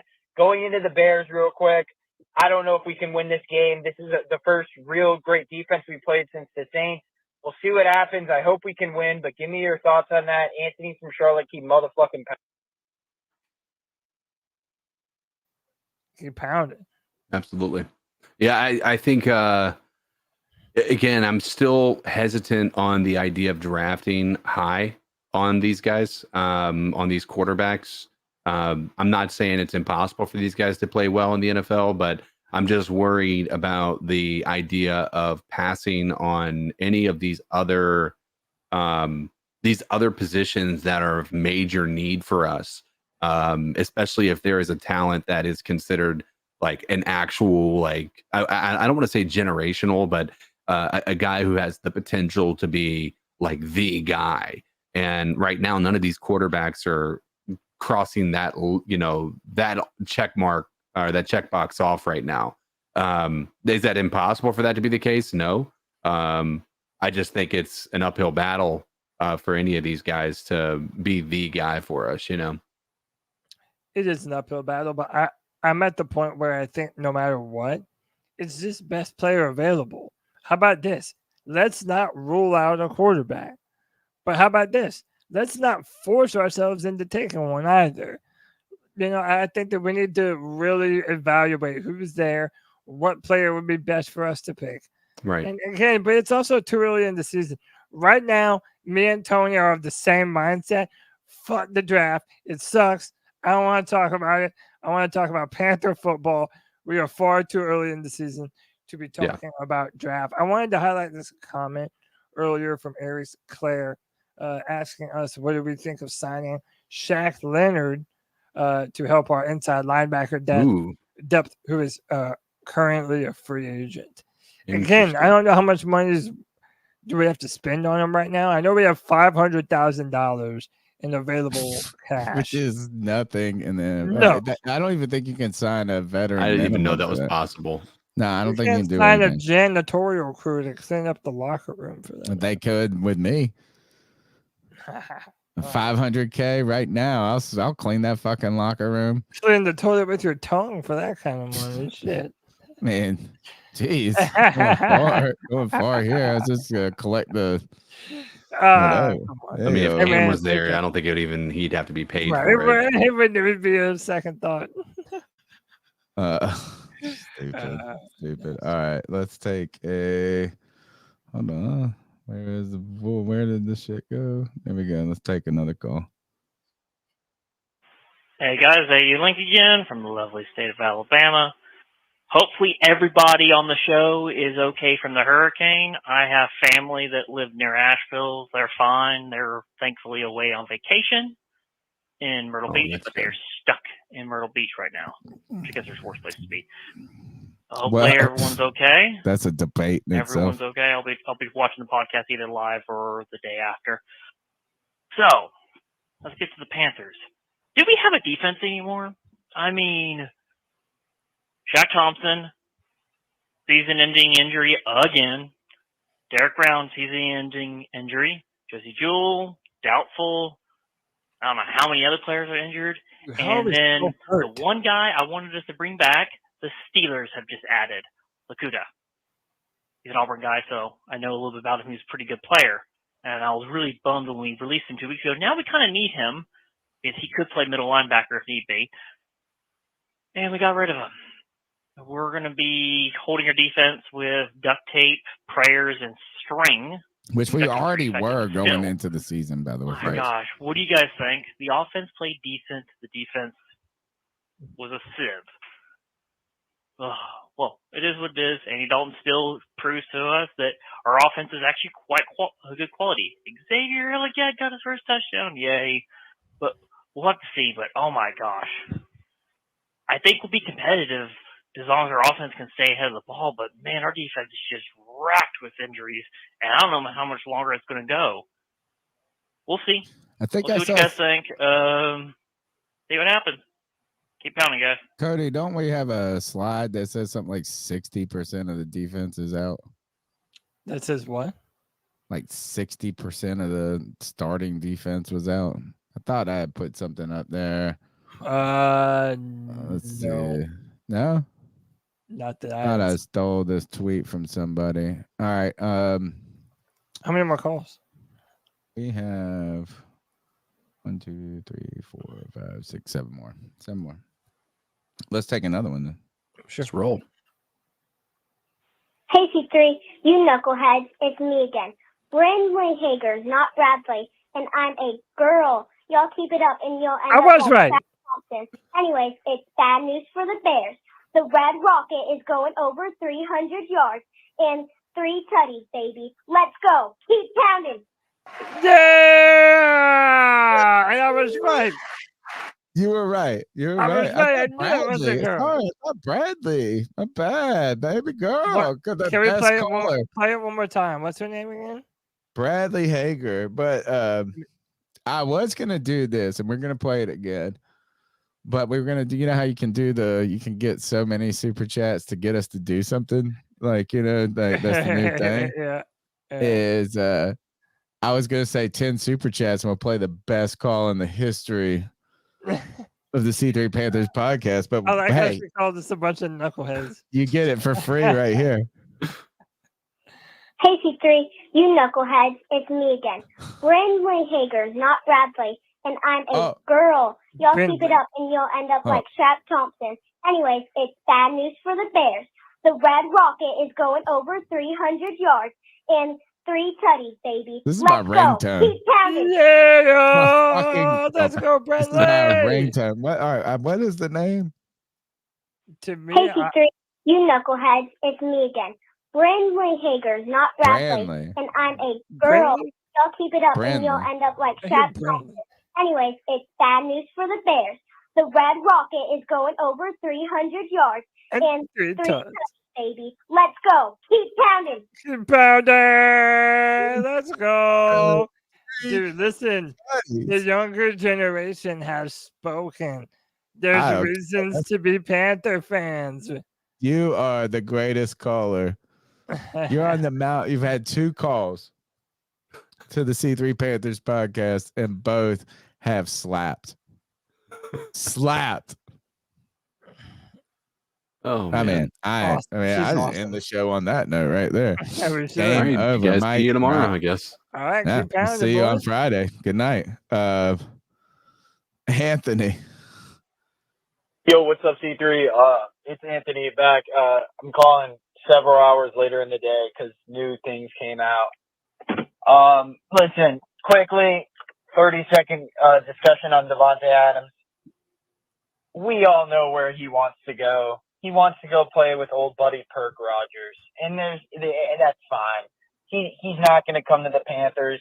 And Garrett, and quite frankly, that cap space that would be used on him, let's just save that for next year and go after a guy if you want to go after a big time free agent next year.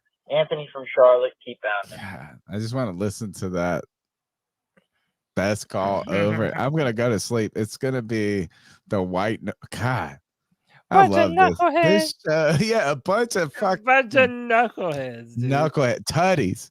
And by Straight the tutties. Is there not the a better coolest way? kid in the history of the world? I'm sorry, and I got 3 kids. I love my kids. I think you're cooler than all 3.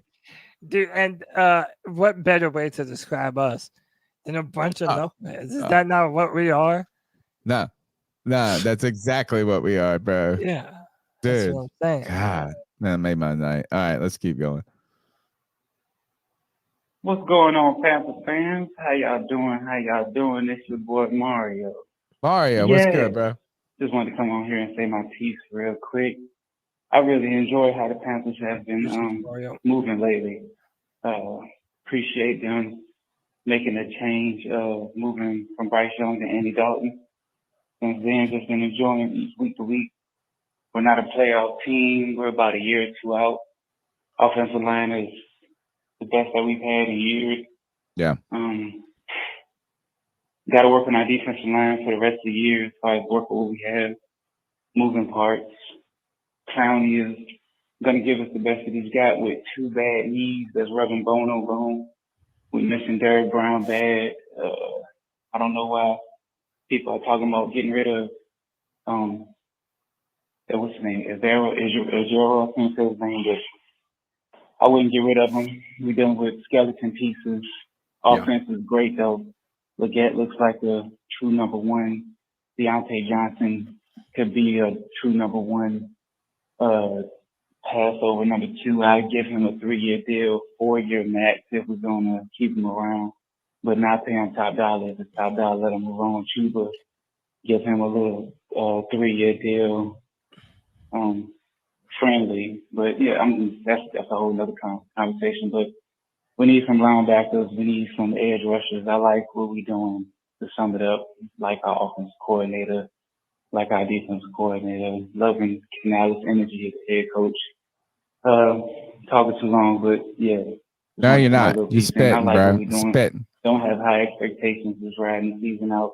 As long as we got Andy, we got hope. Hopefully Bryce gets confidence back and comes back stronger than ever. If not, move on and we're gonna be doing that. Because yeah, we gotta get some payment back for his rookie contract. But I'm gonna holler at y'all, man. Y'all Panthers gotta be easy. Y'all take it easy, brother. A lot of calls tonight are killer. Calls tonight, great. Thank you, Mario, for calling into the show. Let's take another one while we're here. Let's do it. Real quick, this is me, C-Dog, 1983 TV. C-Dog. Whenever you come in here onto this platform, make sure you hit the like button. Make sure you subscribe to this great fucking content. The C3 Podcast is the longest running Panthers podcast. On the 11 planet. years and running. 11 years and counting. My man. But shout out to the whole C3. Shout out to everybody in this chat. I'm not even mad we lost Sunday. You know, I was disappointed. I was mainly disappointed in the defense. You know, we had no pass rush. And the missed tackles when Jamar Chase got that long touchdown. Mm-hmm. But besides that, man, we played a good game. You know, it's just, man, we need a goddamn quarterback, man. We need a quarterback of the future. If somehow we could trade for Malik Willis from the Packers, Oh, dude. I would do. I'm okay with that. Something, but yeah, I'm excited to see Trevor Wallace. What he gonna do? Starting middle linebacker. God already felt like, well, I'm not gonna say Shaq is too old, but I felt like Trevor Wallace should have been starting with Shaq. So with Shaq and Jewel going down, it's like a blessing in disguise. I really didn't like Josie Jewel. Personally, I didn't playing even want all right, though. You know, I just thought maybe go young at linebacker. Better than Whitehead. Remember? Everybody keep pounding, man. Oh man, that was the games are watchable now because Andy Dalton's playing quarterback. That's one thing I can say.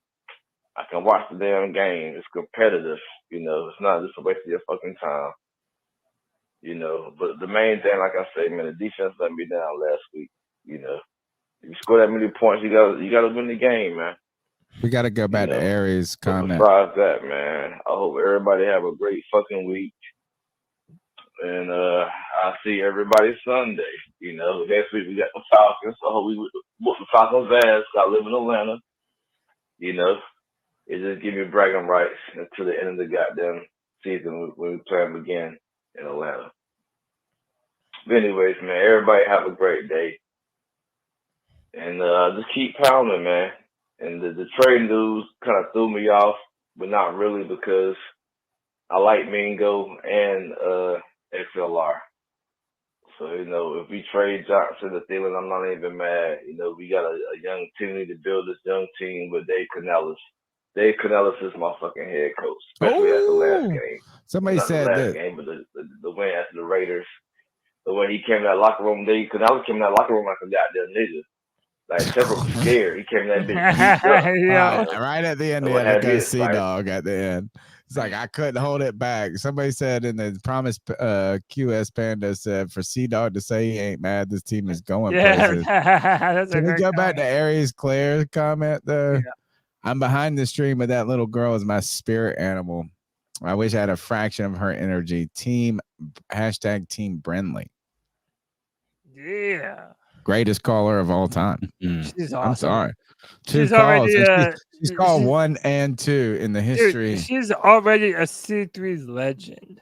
Dude, first 2 calls. Her 2 calls are the best 2 calls in the history of the show, guys.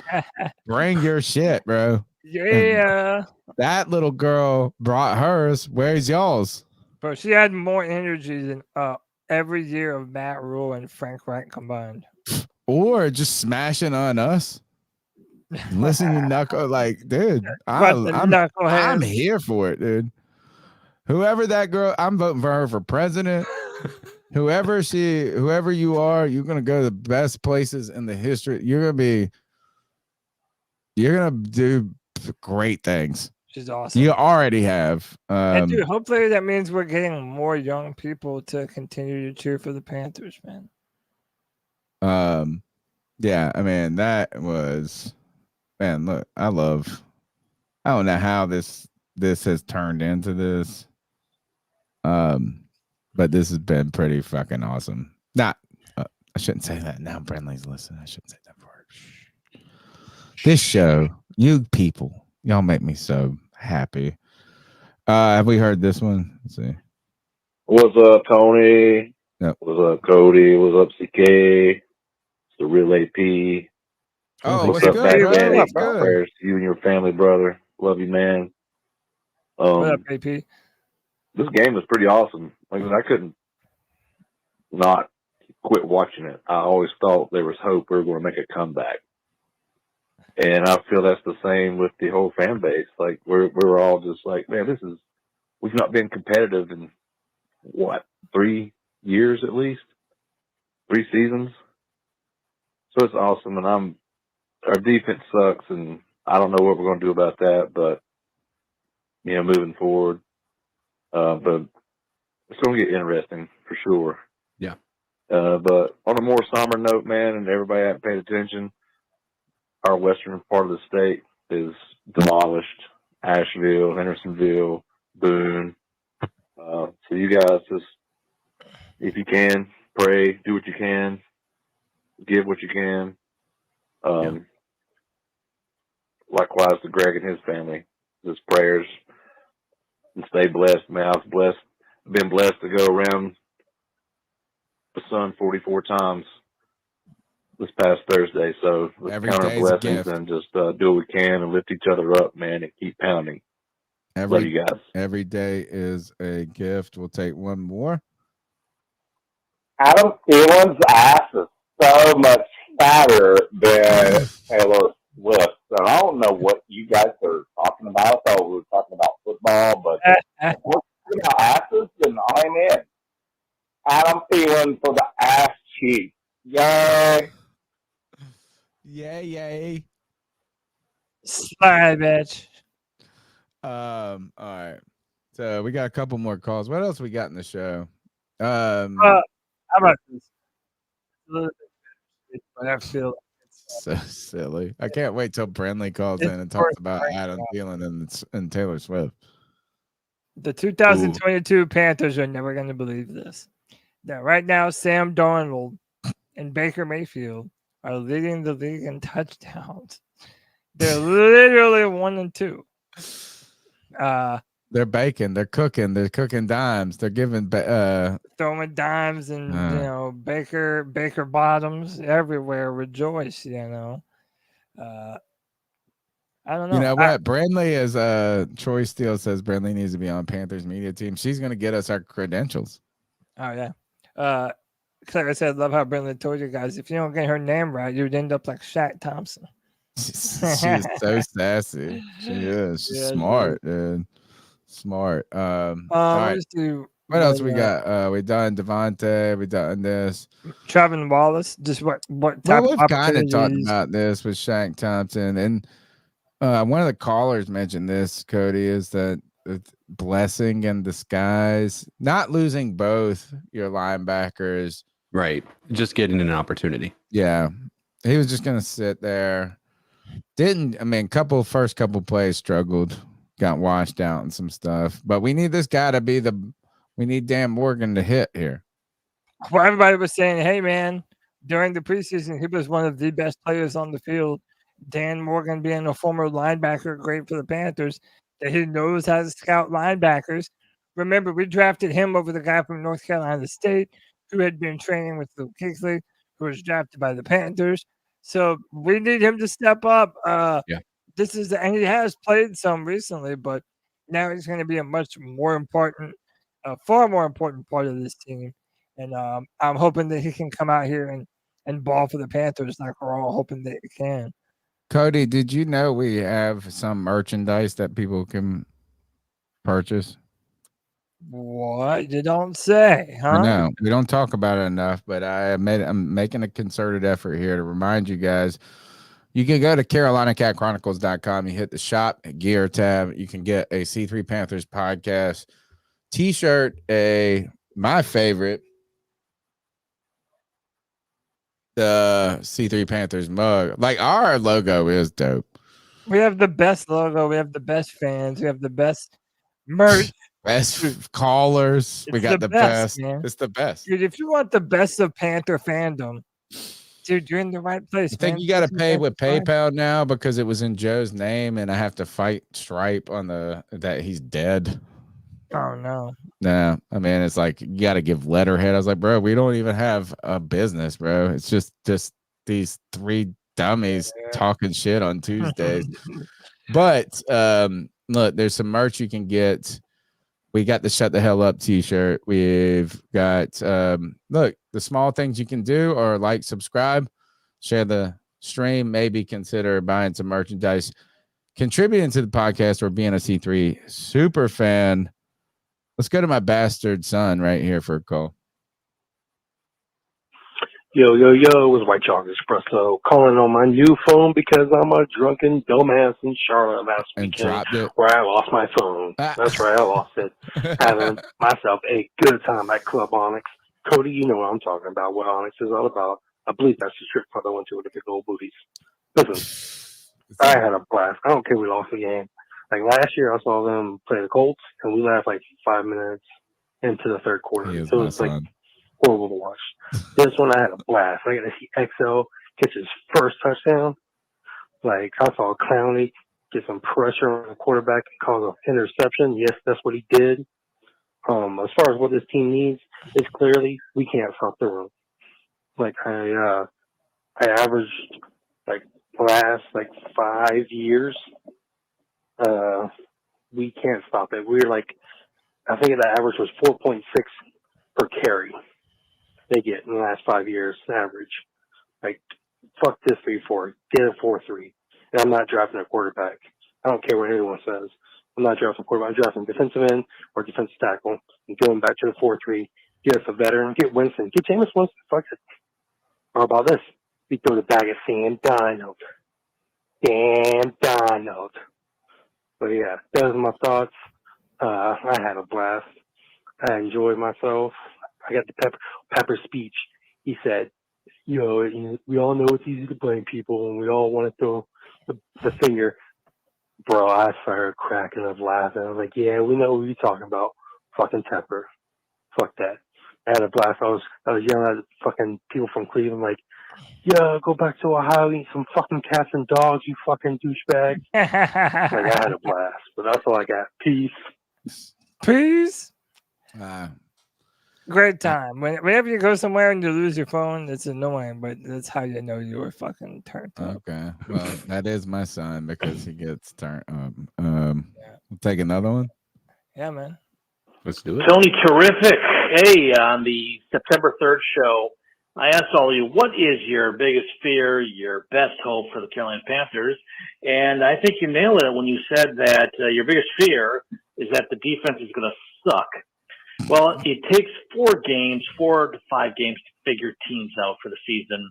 And we've seen through 4 games, this defense just sucks. Last year, the Panthers could score 24, or if they could score 24 points, they would win some of their games. This season, they're going to have to be in a shootout to win, that the offense is going to have the ball for the Panthers to win. So I guess congratulations on getting it right, for better, for worse. But what do you think they can do to improve the defense? I don't know. what they can do. All right. Take care, guys. Bye-bye. Tough. We need another draft class. That's what we need. Yeah. Yeah, we need this year. Yeah, we need another draft or two, to be honest. We need another D tackle. We need another outside linebacker. There's probably no need another defensive safety. pass rushers on the waiver wire, bro. No. Because we wouldn't have gotten Caleb Farley today if there were. Right. No, that's the truth of it. I mean, a lot of people were like, "Why didn't you sign an edge? Why didn't you sign an they're outside not linebacker?" there. Yeah, who are you signing? You know, I mean.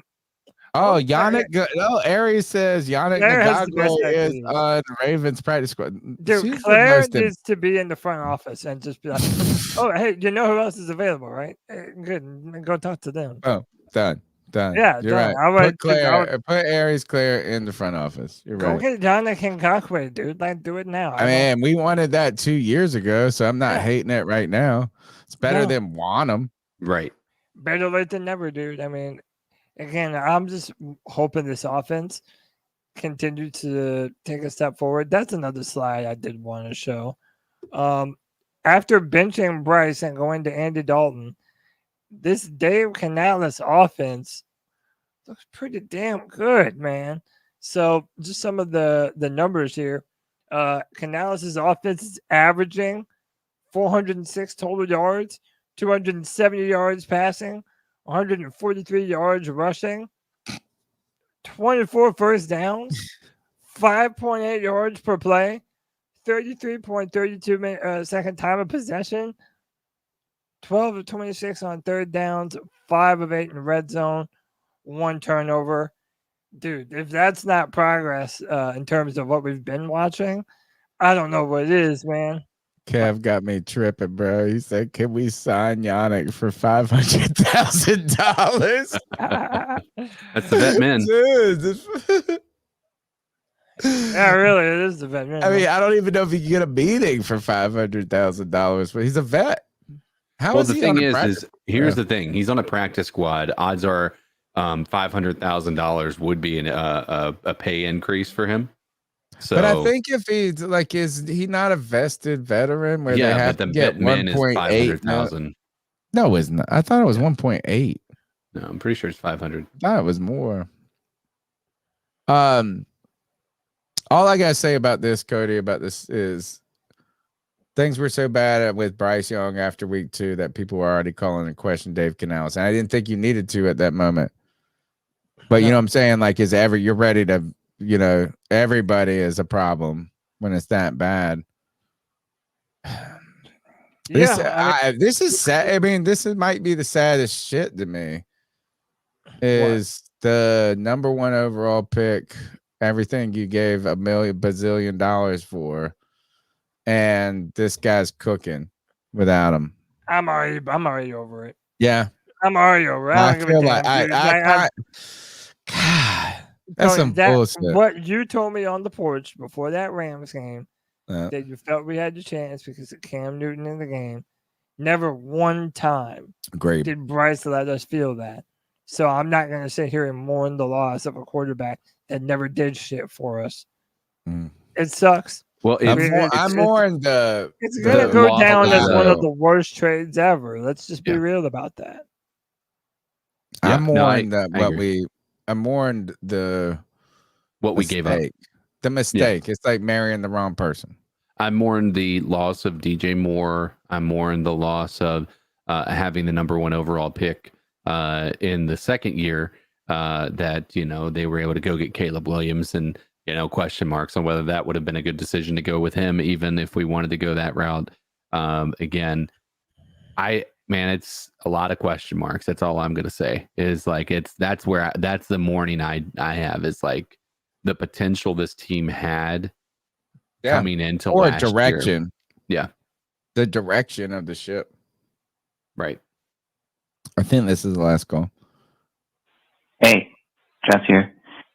Canales and Dan have their own agenda that we've not really been factoring into this. We've not been including, I think, in the conversation of trading or that kind of thing. They're bringing in the analogy I have is they're bringing the car into the shop and they're trying to diagnose the issues in the car. They see these diagnostics and they're like, oh, okay, well, the filters are going bad, but they're not bad right now. But there's other more pressing concerns. The brakes, the defense, are more pressing right now. So we only have so much money. Let's focus on what we have to fix immediately. Sure. And let's look at that part of the picture as we have to address it, is what I think they're kind of doing. That's what I'm getting from them. It's my take on this. I wrote a whole bunch more. I'll save it for the Friday free for all or something like that. I'm just too tired to read it all. Anyway, it's been a long week. I think we're in good hands here going into this week. I think better hands, I'd say. And there's, still a good shot here. We can pull out a W. I think we can get this done. So everyone be patient, pump the brakes. That's another joke there. And just let's see what happens unfold over the next 3 to 4 weeks and then go from there. Strats and don't knows. take everything you see on social media to be fact, because just this week I saw someone talking about some ridiculous thing about, I'm not even going to get into it, but don't believe everything you see all the time. Strats knows about car repairs. He owns an English vehicle. Okay. I've ridden in his car. He owns an English-made car. Nice. Oh, nice. Nice. But known for high car repairs. What do we need to finish up with? Those are all our calls. We got the Bears coming up. What else have we got? No, just a final little thing. Let's make our predictions. Okay. So the Bears. Unless you want me to find this Chase Brown clip. Oh, no, we don't need to get the clip, but so right now, a Panther fan maybe. What do they call it? That's what they're saying. When you're reported like you haven't been convicted of something. You're allegedly threw a drink on this player. Now, I mean, look, I don't condone. Please don't take this as me condoning these behaviors and stuff. I think it's lame ass to do shit, especially if it's like an $8 beer, $12, $13, $15 beer. But I did see a funny tweet that was like, "Fuck it, Panther fans care about football." Yeah, but throwing drink, like it was like, now the fans are throwing drinks, not the owner. I thought that was funny. Like, hey, look, is now the fans care. At least this wasn't David Tepper throwing the drink. The Carolina Panthers have the Chicago Bears and what will be a monument. Who's this meme word to? Us or them? I think it's us. I think this is revenge. I think you stole our girl. I think you took something from me. Something. I don't know what it is. You stole my hacky sack. Whatever fuck it is. I need to win this fight, bitch. Time to win it, baby. Yeah, I think this is a number one. I think we're on the road, right? Yeah, it's in Chicago. I think that I don't know, man. It's one of these. If we're not feeling like we're going to be competitive, it's one of these things. Do you really want to? You want to come out and look? What I mean is competitive as far as like actually contending with anything this year. Do you want to come out and actually win these games, or do you want to be able to have the tiebreaker if somewhere at the end of the year where we're tied with Chicago for the high draft pick? Don't you want to be the higher draft pick? So like I sometimes look at it from that perspective, but the other part, Tony, you're absolutely right. If you lose this game, you're just not going to hear the end of it. I want to fuck these motherfuckers up. I got an issue. And it's not going to be the end of the world if we don't, but Caleb Williams and his damn painted fingernails, if they beat my be mad. Caleb Williams stat tracker, they're going over it like crazy. Caleb Williams is on pace to be the greatest quarterback to ever start in the history of the Chicago Bears, which he's also sucked, by the way. Yeah, he's not been great. He's on track to break the franchise record of 7 touchdown tosses to mark this point. I don't know. I mean, God bless him. What's the line on this game right here? Bears favored by 3.5. Doesn't tell us the over under here. The Bears offense hasn't done shit really. They're starting to get a little bit more momentum, I guess. Yeah, I mean Swift has come on the last, it was mainly last week. Their defense has been the main thing, and their special teams has been what's keeping them in games. I again, this is where I think our biggest problem is going to be how our defense is able to stop the run with DeAndre Swift. Because he was going crazy last week. CK, why do I want to pick the Panthers to win this game? I don't know, but I think I am. Is it my heart or my head? I think it's honestly my both. Hard head. I think both. I mean, we're not at the beginning of the year, even with Bryce under center, we said this was a winnable game. Yeah. I just don't. Ass guy with his fingernails, man. Yeah, I just don't see the Bears as a major threat. But I also know that we're not either. And our defense isn't great. And this could be the game that shows everybody in the world that Caleb Williams is the guy. Oh God, that would be terrible. You know what? I want to disagree with CK, but dude, the Panthers, we're the get right game.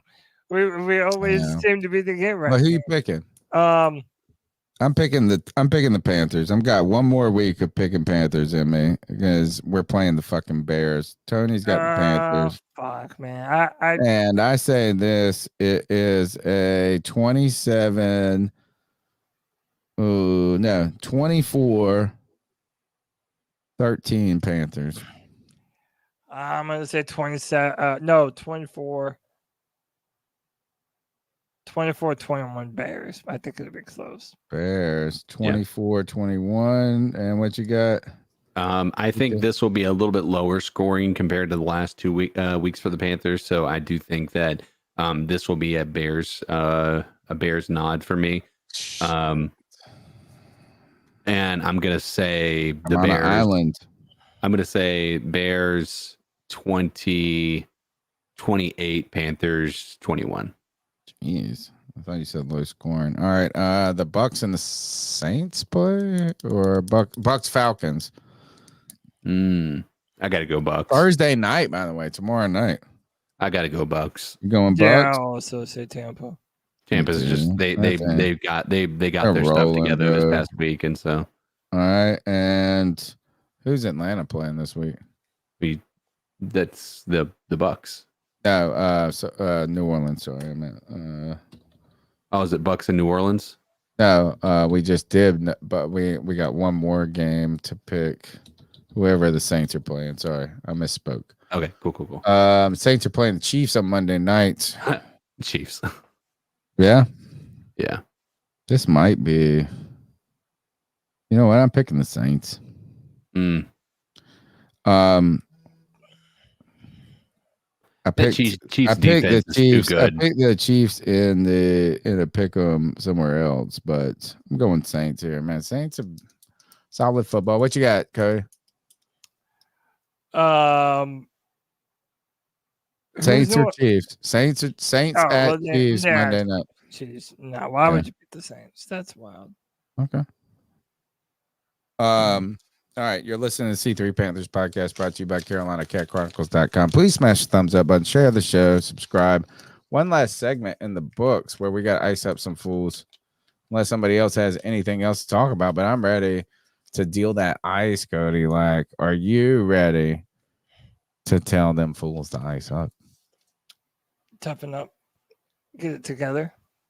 The longest running segment on the longest running podcast in the history of the world. Panther universe.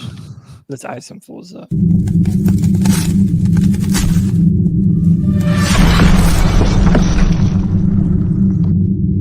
Ice up, son. Ice up. It's the longest running segment on the longest running Panthers podcast. It's our homage to Steve Smith, where we tell someone to ice up, toughen up to get it together sometimes that's real life where we tell ourselves to ice up, then we tell family members, where we tell little kids in Oklahoma to ice up. I'm not telling Bradley to ice up. I'm telling her to call back in. But we might watch a couple of videos of somebody dying. I don't have those tonight. I hope Cody does, because I need that like in my life. Cody, like, do you have an ice up for me? I hope so. No, it's not somebody dying, but I think I found somebody whose legs are worse than mine. Watch how this woman's walking and her legs just give out on her twice. Roll me, bitch! Roll me, bitch! Oh, God. She can't stand. Drunk ass out here. Remember what you had to do. I just Are they talking joke? Like, you get all this firewood in the back. Fighting in the parking lot, but I just thought that was funny. Ice up. Okay, do you got an ice up for us? Yeah, mine's gonna be Thank God. basically just, it's more topical than anything. I'm just icing up any politician that uses tragedy as a standing point to try to push their platform forward.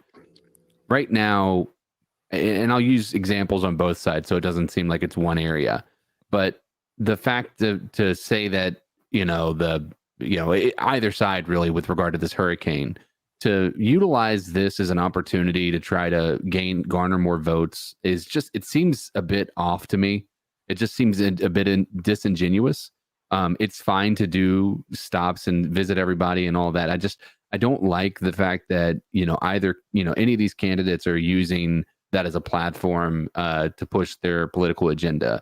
I also will say it the other direction with all the stuff going on with Israel. It is odd to me that anytime you see a press conference, the press conference is always the Biden and Harris, administration, and talking about the things Biden. Until this new situation came about, it was never the Biden and Harris administration. It was always the Biden administration. Mm-hmm. And so now there's just this clear agenda to use the platform that they have to push a political party in front of everybody else. That's the same thing with both sides of this. I don't like, and I think it's just absolutely, QS Panda actually has it right. It's scummy to use people's tragedy as a way to try to further your own agenda. And I just want to ice up politicians that decide that utilizing, the worst moments in people's lives is the best time to be able to do that. It doesn't feel right to me. Agreed, man. My ice up pick is to bitch ass motherfuckers that run around talking shit. You for real? Because if you run around talking shit, you a bitch ass motherfucker, and that means you're trying to paint a picture, you're trying to do all that shit. Like, you know what? I mean, look, you got to run your mouth that much, you a bitch ass motherfucker. Ice up. That's it. That's all I got. All right then. Nah, I mean, I don't even know who I was talking about, but look, I mean, if I'm gonna talk shit, I'm gonna talk shit. There ain't no real story about it. I'm just saying, look, don't be running around talking shit. Nah, that was aimed towards somebody. Who was talking shit, Tony? You can tell us. Talking shit. This is a safe space. Come on. Fuck these motherfuckers. I'm just saying, look, if you're out there talking shit, you ain't got shit. That's it. True that, man. Don't be talking shit. Don't talk. Am I talking shit? Nah, I'm fucking icing motherfuckers up. Cody Live. Up. The longest running Panthers podcast, the C3 Panthers Podcast, brought to you by Carolina Cat Chronicles, where every Tuesday night we chop up the latest Panthers news and opinions from the fan perspective. My name's Tony Dunn. That's my wheelman, Cody Lack. That's the eternal optimist, the voice that makes you boy, CK. Cody Lack, take us out of here. C3 Nation. Until next time, keep pounding.